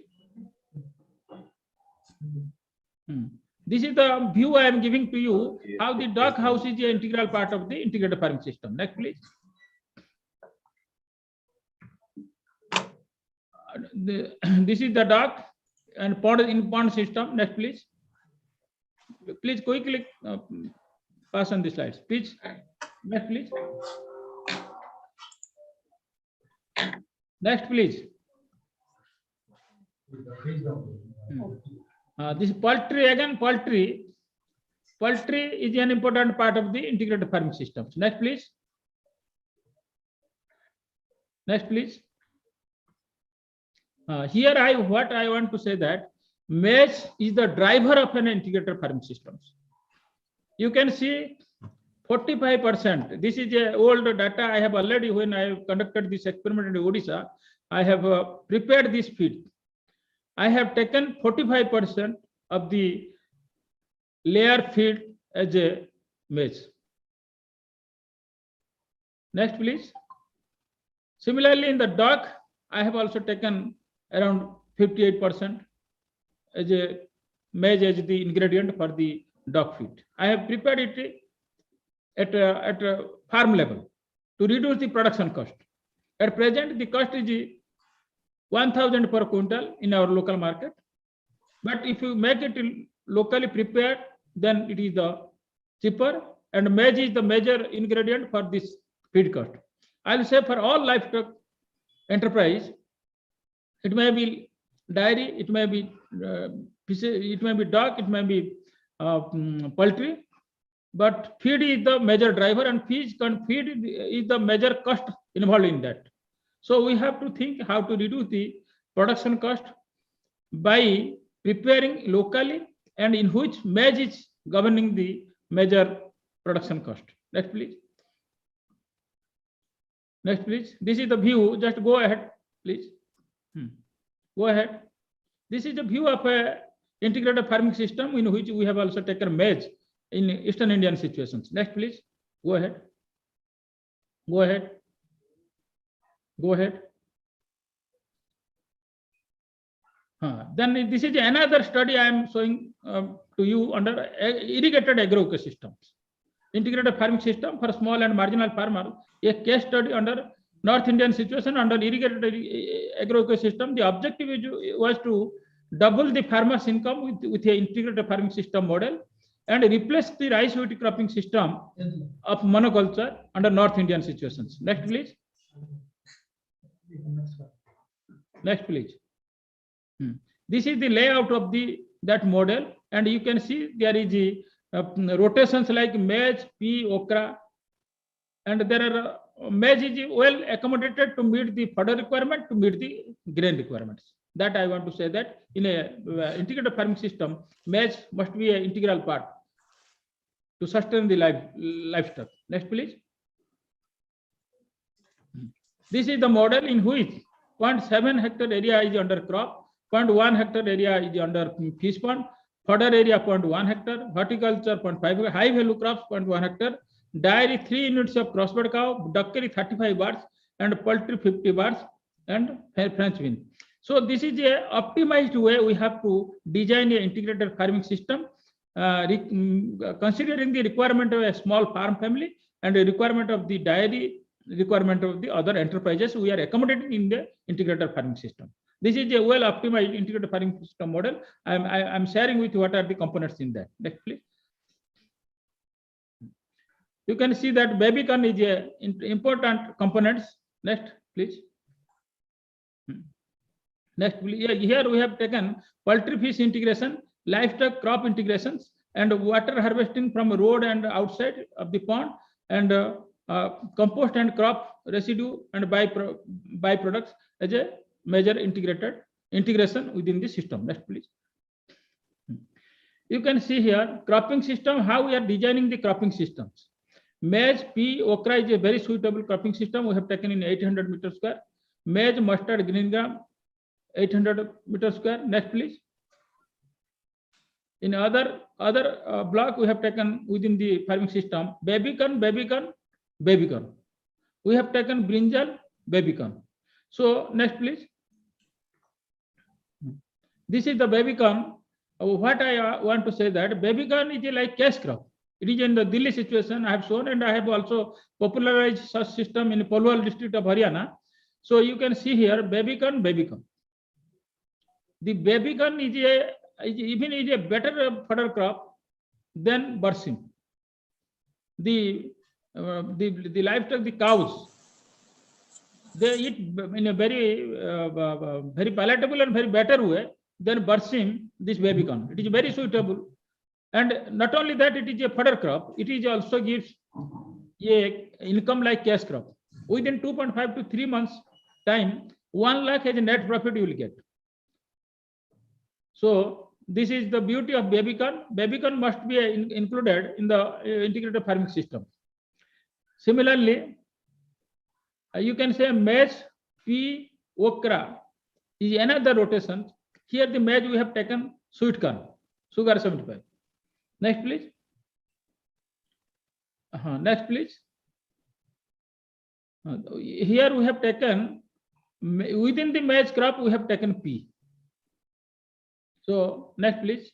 This is very important. What I want to say that within the system, next, please go. This is the dairy enterprise. within the system, we are able to produce around 50 to 60 quintals of fodder from maize. And this meets the green fodder requirement of the dairy animal. Even people purchase, those who are having dairy animal, from outside farmers to feed their animals. That is the maize stover. So we meet within the farming system with respect to Barsim as a green fodder, with respect to maize. Baby corn is a very good fodder for the dairy animal. Side by side, we have taken the corn, normal corn and sweet corn. All these are giving cash to the farmers. At the same time, it is better utilized as a fodder. Next, please. Next, please. You can see. Next, please. The dairy unit. Next, please. We have also biogas. We have taken a dog house also, a small dog house here, and we have also taken a low-cost poultry house, so that poultry birds are accommodated. So their feed is made from the grain of the grain from the corn, maize crop. Next, please. This is the view. Some of the baby corn we have taken. Next, please. High value crops. Here I have shown how the biological yield, which is the stover part, we are getting from the maize. From this area, 960 meters square area, we are getting 1100 kg of baby corn stover. Similarly, overall, next go please. We are going to get around 50 to 60 quintals of fodder from maize crop we have accommodated in the farming systems. Next, please. Next, please. Barsim also we have taken, so that during Rabi season, Barsim is also supplemented. Next, please. Next, please. Battery running. Next, please. Battery running. Next, please. So with this, we have got this much of surplus from a farming system. Next, please. Please go ahead. Go ahead. This is the economics of the integrated farming system. I want that how the maize crop is integrated in a integrated farming system model to meet the fodder requirement within the system. We are not going to depend on outside fodder purchase for feeding the 3 Sahiwal cow, 3 Holstein Friesian cow we have kept in our systems. That for bringing self-sufficiency within the system, maize crop must be accommodated. Next, please. Another model I am showing to you at agro ecosystem and hill agro ecosystems. And next, please. This is the earlier view of that area, and which we have converted to an integrated farming system model, where maize is also plays a very vital role. Next, please. This is the layout. Next, please. This is the model. In this model, we have harvested the spring water, which is a very common feature in this region, and in the 2 ponds, one pond is here and another pond is below. That in 2 ponds, the water is harvested and a system is sustained, and this is a very ideal system under hill ecosystem.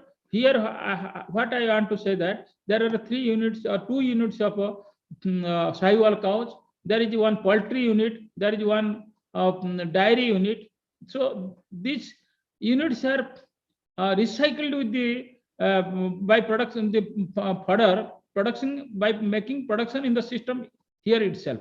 By producing in the farming system, we are about to 40% of the fodder requirement we are meeting in the systems.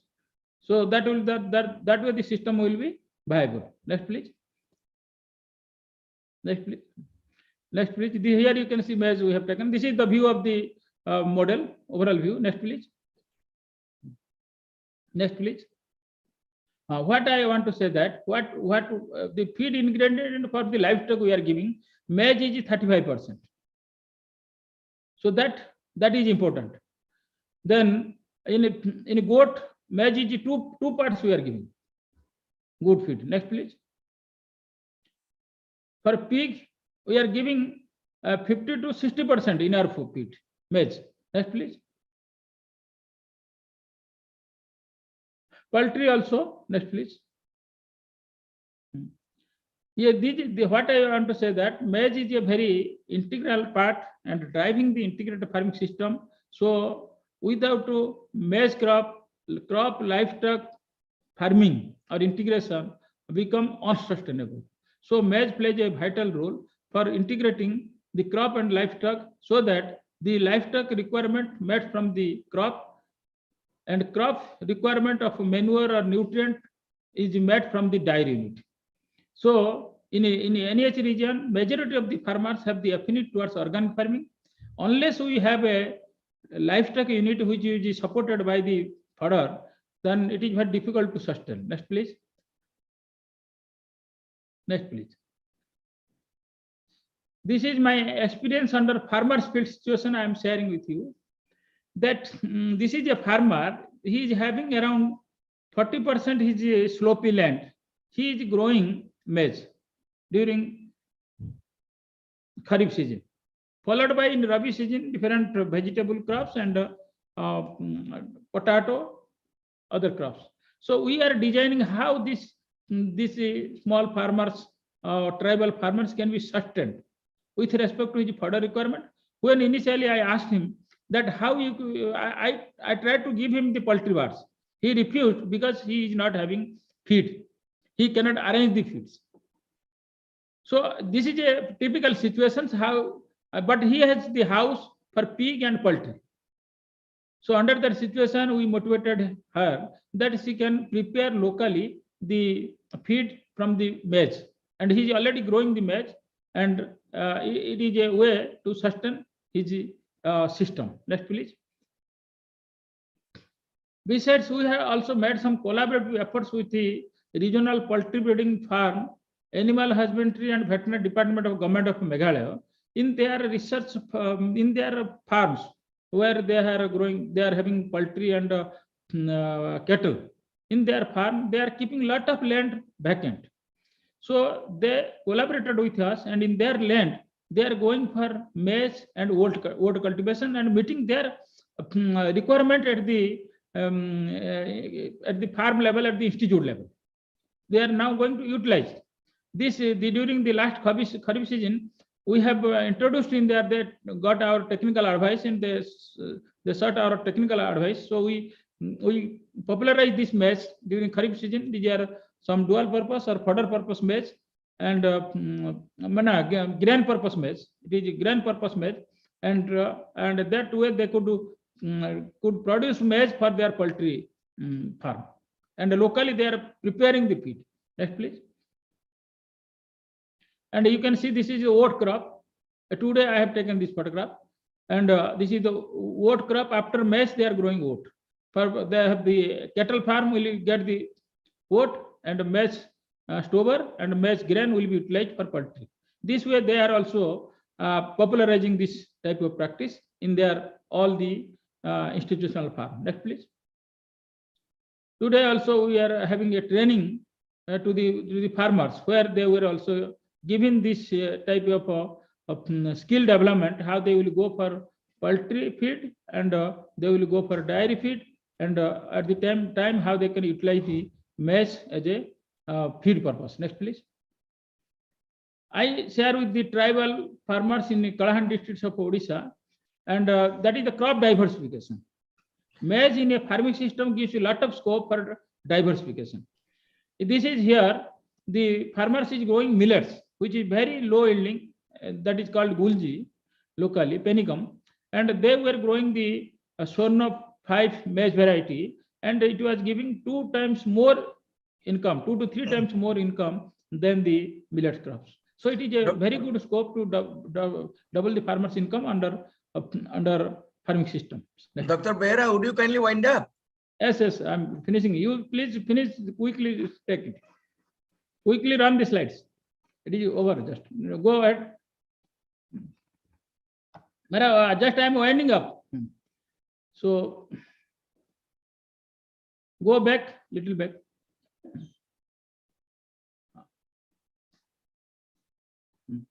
Constraints for promotion of maize in IFS. Increased susceptibility of maize to biotic stress. It is a big problem. we are facing and farmers are coming. Seed supply, both fodder as well as grain. This needs to be taken into consideration. More than 60% of farmers in Meghalaya are having negative returns. Similar is the situation in NEH regions. This is a constraint. Ad hoc and random approach for development of the farmers will not go a long way. In general, it leads to negative impact. You cannot go and all of a sudden take maize, replace your existing crops. So that will not work. You have to have a systematic plan for their farm and then implement. They will listen to you and they will respect you. They will implement your ideas. Then perceptional changes for implementation of IFS. I am sorry to say that in a very high level, people also, they sometimes say that how it is possible to accommodate all these components or some dairy, fishery and crops. How can in a single farm it can be accommodated? It is not possible. Whereas our country takes IFS as a master plan.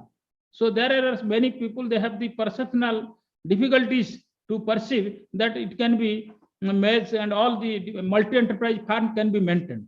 Even the people from UK, they easily cannot believe that such a multi-enterprise farm we can manage.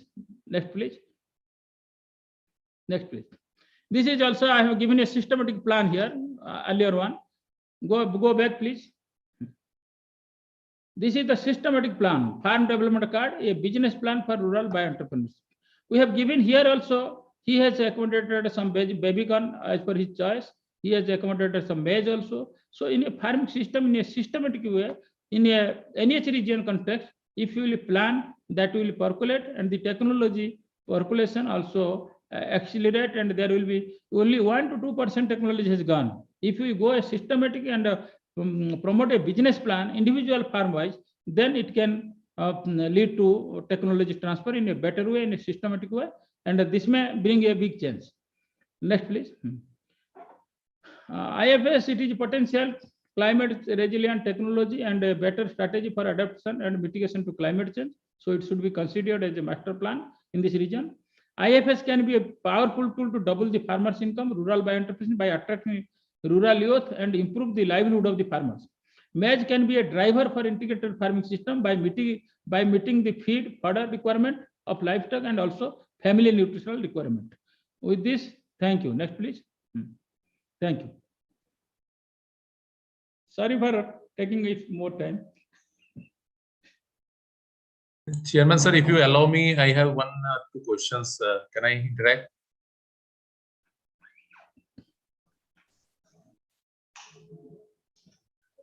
I think Dr. Deka is muted. Dr. Now our government talks a lot about natural farming. How natural farming can be integrated, how it is different from IFS, and how we can think of integrating natural farming with IFS model and then keeping maize in the forefront. In natural farming, keeping maize, it will be like introducing something new.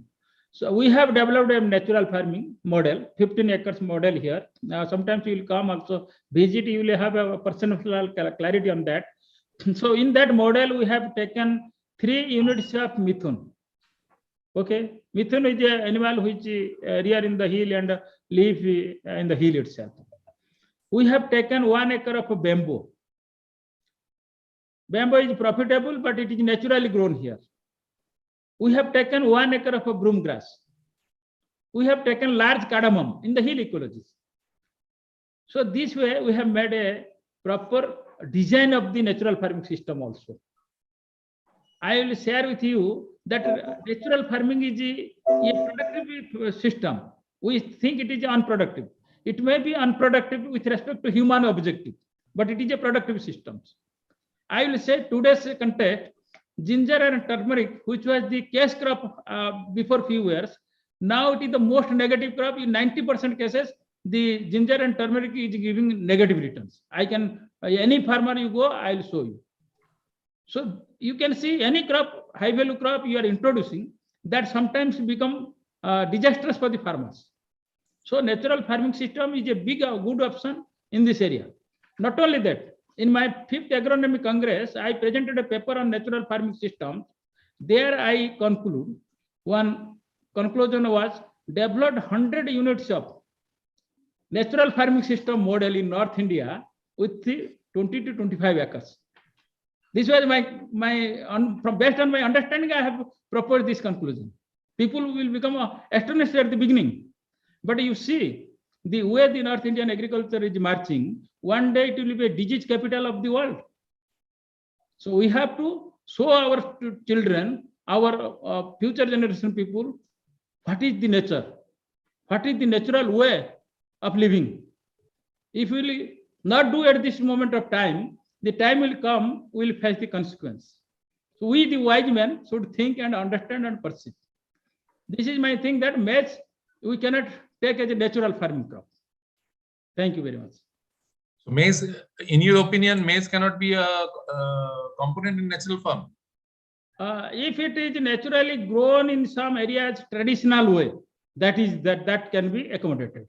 But if you in a forest ecology, if you introduce maize and apply fertilizer and outside heavy nutrient, then it may not be within the principles of the natural farming system. Okay. Now chairman is back. Can I answer something, sir? Yeah. Can I add something? Yeah, go ahead quickly. Sir, I have also just attended 2-3 meetings about this natural farming being part of the NPO projects. So what is sir is telling, where sir is telling, that is a total system basis. But what natural farming is being promoted and what is coming in the limelight, that is a Subhas Palekar based natural farming, that is SPNA. Here it is not, here they are promoting, they are telling, with just taking only one cow and some different type of some microbial concertia development with the help of Jivamrit, Ghana Jivamrit and Agnastra, Brahmastra and other, we can get the same type of yield as our scientific organic farming. So here, but total input, whatever they're giving in the manure or FYM, this is very much limited, and we have to follow different type of mulching and other activities. We have also initiated the natural farming experiment in our field, but it is just only 1 year, so I will not give you the result. The sir is telling it is just like of totally without disturbing the nature is a forest system, but what is being promoted, that is little bit different. That is sir SBNF, that is zero budget natural farming, sir. Exactly. Sir, zero value natural farming, he is telling very nicely. I have traveled 1 week with Subhas Palekarji in Maharashtra. So he has given something, but with the wise people, with the scientists, we should extrapolate how it can be established. It is not that what Subhas Palekar has told, we will copy it and implement. We can modify from taking our wisdom and past experiences, everything. We can modify and establish in a different way. Probably we will not debate on this issue because I mean we will have some other forum to discuss about the natural farming. Yes, sir. Sujit, probably there are no more speakers. No. Because I have another meeting. It is already very late. So Yeah. Please. I mean, please. okay. Thanks So a lot. chairman's Yeah. So remark. now it is you wind up. Yeah. I suppose Gautam sir has already left.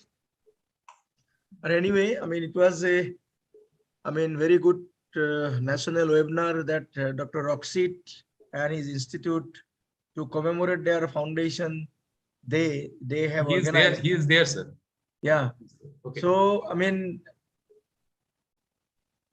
there were 5 different speakers, starting with Roxit himself, then Jayanta, Dr. Bormon, then Dr. Chatterjee, and Dr. Behera.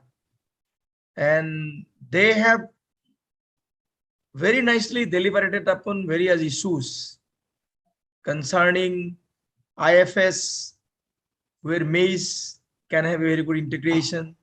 Dr. Chatterjee and Dr. Bormon, they talked about maize as an important ingredient for poultry as well as other livestock. Then Jayanto has given the technology that we have generated, maize-based technology for the farmers of the entire northeastern hill region. And some of the technology that we have generated in ICAR complex, it is simply superb. Only thing it is how best we can take it to the farmer's field. That is $1 million question.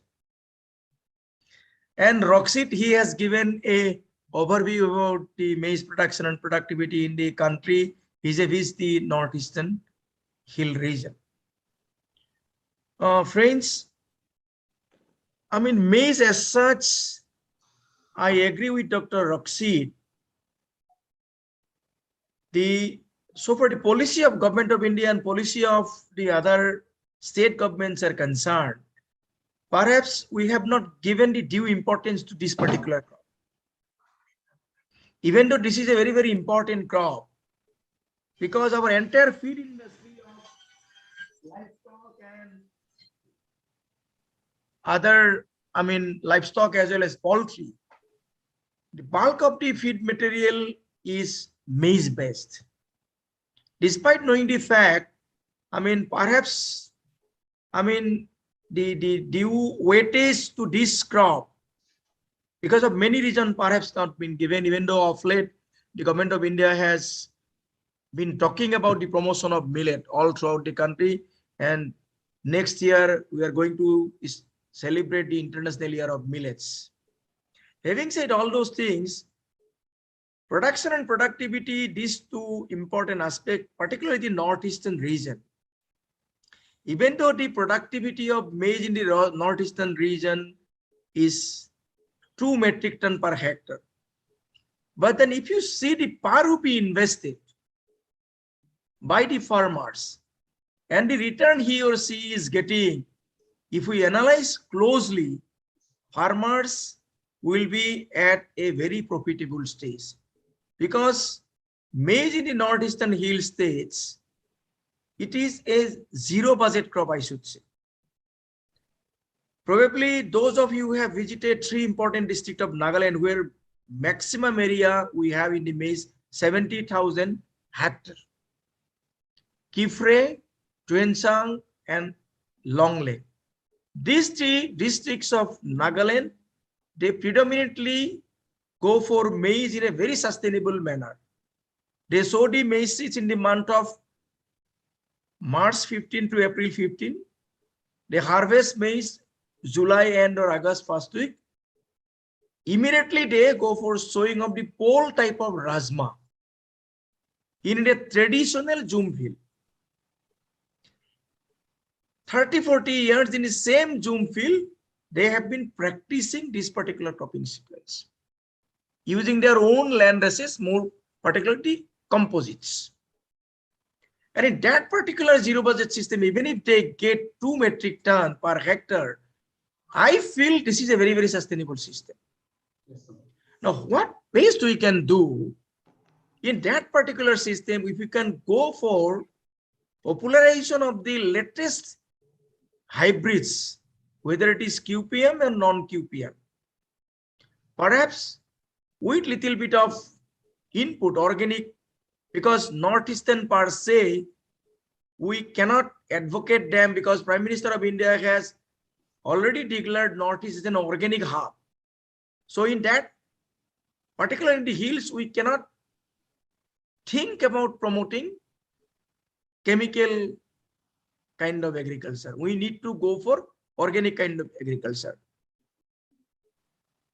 With this and with the hybrid, which we are going to promote, or which we have been promoting, perhaps still the yield can be brought up to the level of 3 metric ton in that particular cropping sequence, maize followed by rajma. Yes. That coming to the plains, particularly Assam. Even though Assam, as per statistics, there is only 30 or 32,000 odd hectares. I do not know what kind of statistics we have in this country. In last few years, maize has been promoted in Assam in almost most of the flood affected area. Taking the advantage of our KVK network, and government of Assam has been promoting Rabi maize in last 2-3 years. And the government of Assam has already decided to expand the area to a minimum tune of 1 lakh hectares. And there is a possibility of further extending the area up to 5 lakh hectares, because Assam has got 5 lakh hectares under flood affected area. And before 2-3 years from now, we did not have any variety of rice, because predominantly rice is a crop which can really tolerate 10 to 15 days of inundation, flood water. And after 10-15 days, plant recedes. Earlier, we did not have any variety. Now we have Ranjit Sab 1, Bahadur Sab 1, Sarna Sab 1. All these variety farmers are growing, and farmers are so very happy that even the floods come in those particular 5 lakh hectare area, with Ranjit Sab 1, they can get at least 3.5 to 5 metric ton per hectare as a first crop. And in the same area, they are now cultivating maize as a second crop, as Rabi crop. It is a double cropping system.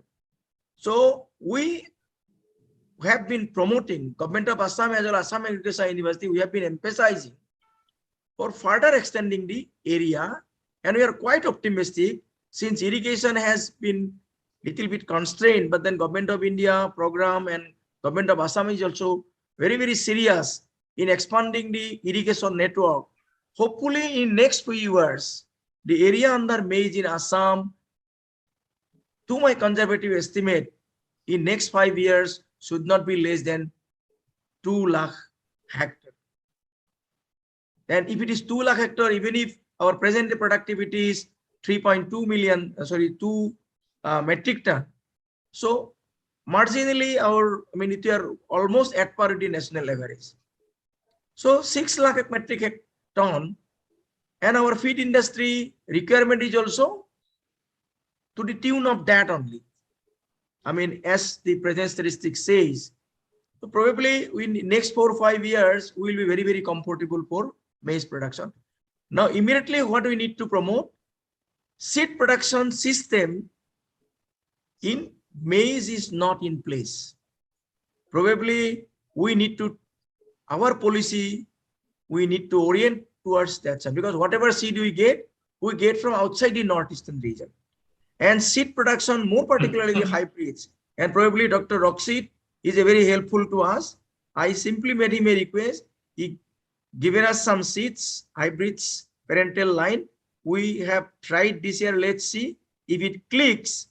Probably Assam Agricultural University, we will use our network to produce seeds through the KVK system or in our farm, and some 20-30% seed requirement of the state probably we can meet from the university side, and rest of the 75 to 80%, some other entrepreneur, they will come forward when they realize the importance of hybrids. Now, so far Kharif maize is concerned, Dr. Roxit was talking about use of atrazine, herbicides for controlling weeds. Assam is okay, but other northeastern hillsides, probably they will not take up that particular technology because they are very much concerned about the health of the soil, because they would like to remain as an organic entity. So probably we need to find out some alternative mechanism.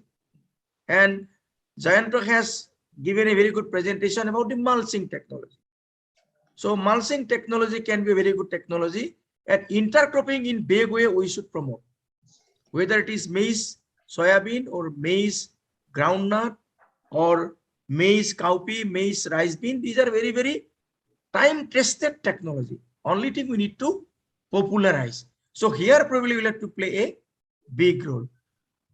And I don't like to take much of your time now. Only thing, there should be a policy to incentivize the crop. For other crops, there is incentives. Whether it is pulses, there is an incentive from Government of India. For oilseed, there is an incentive through some cluster demonstrations or cluster program. Millet also. So probably Roxit probably will have to lobby with the government to make a plan, particularly in disadvantaged area like Northeast. If we can take up a mission mode program for maize development in non-traditional area, then in that case, probably we can go a long way in achieving the self-sufficiency for our local feed industry. So with this, I would like to give a big compliment to Dr. Roxit and his entire team for having me, for having taken me as a chairman of this very important national seminar Even though I am not a agronomist, I am a horticulturist, but then my eyes opened when I joined as a joint director in Nagaland, and I realized the importance of maize as a feed for the livestock and poultry. And since then, I am a voracious kind of, what I should say, I am a proliferator of the maize promotion in the entire northeastern region. So thank you, Rakshit.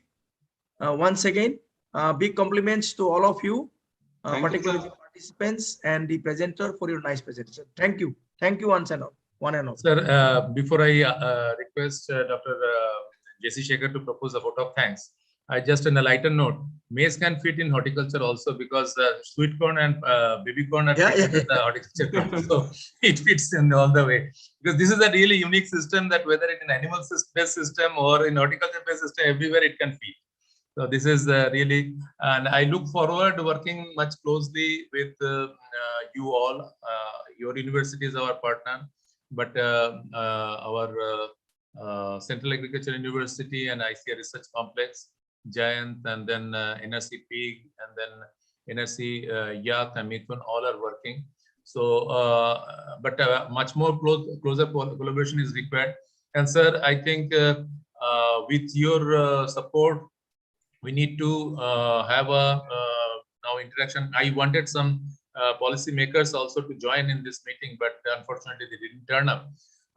So that in a very big thrust we can develop, and Northeast can really okay, at this moment maybe West Bengal can be a launching pad for the seed supply, but we can establish seed system, as you have rightly mentioned. You have taken an initiative. It can really play a very important role. And sir, I need Beraji, I request you also that let us make an all-out effort that we can make a big plan for NEH, because I really regret that maize has never received its due credit or due recognition in the whole agriculture system in the country. So I think together we'll have to think. Sir, I'll be personally talking to you and think how we can proceed. Dr. J.C. Shekhar. Yes, Thank you. Yeah. Sir, one thing, sir. Since Deka Sahab has left, Barapani has never visited. Or Sujit Rakhish ji, I am also inviting you several times. Never visited. Sir, in remote it will not work. No, So it's okay. It's true. It's true. It's Your government, Meghalaya government is so very strict. They don't allow outsiders to visit. No. When it was allowed, even now it is allowed. Okay. So okay. now by the time Dr. J.C. Shekhar proposed the vote of thanks, I request all of you please switch on your video so that we can keep a group photo. Good evening, all.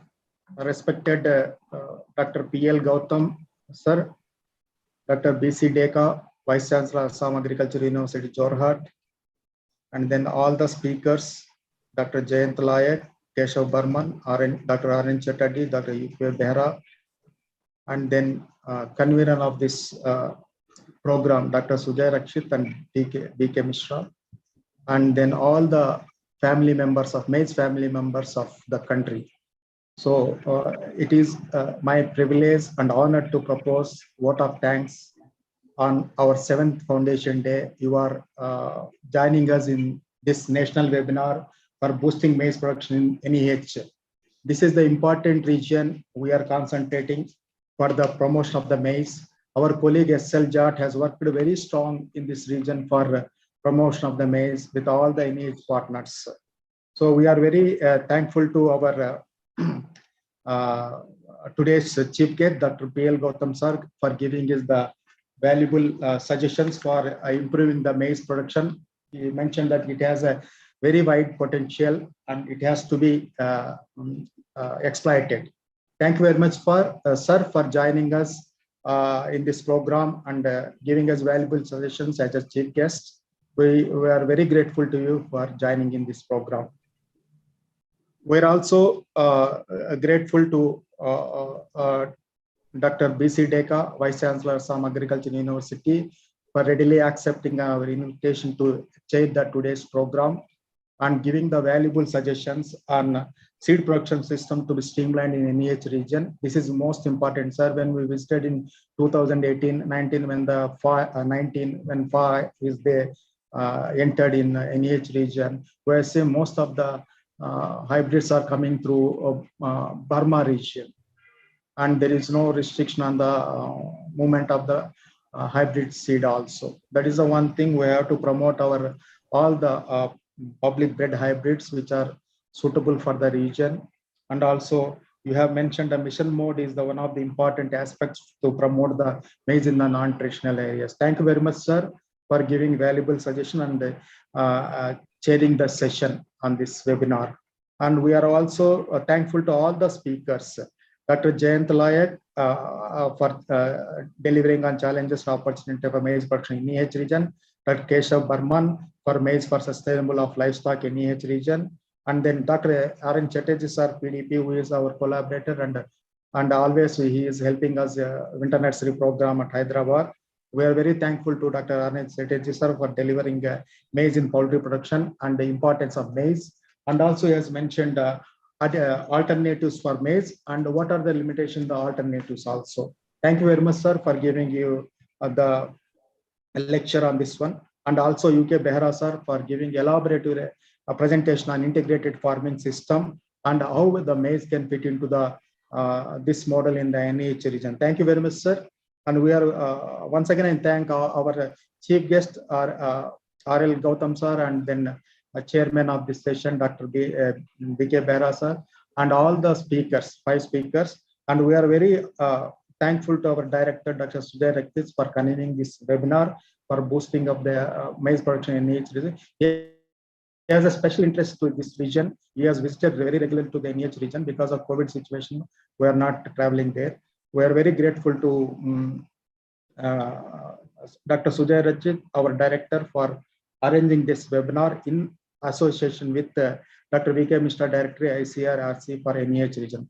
And we are very thankful to all the participants of Maize family, ICAR, Maize family, and scientists from ICAR, and then IIMR family, ASARP scientists who are joined in this program for the promotion of maize on the 7th Foundation Day of the IIMR. Thanks to one and all. Thank you very much. Jai Hind. Thank you. Thanks a lot. Okay, Dr. Deka. Namaskar, sir. We'll catch up sometime.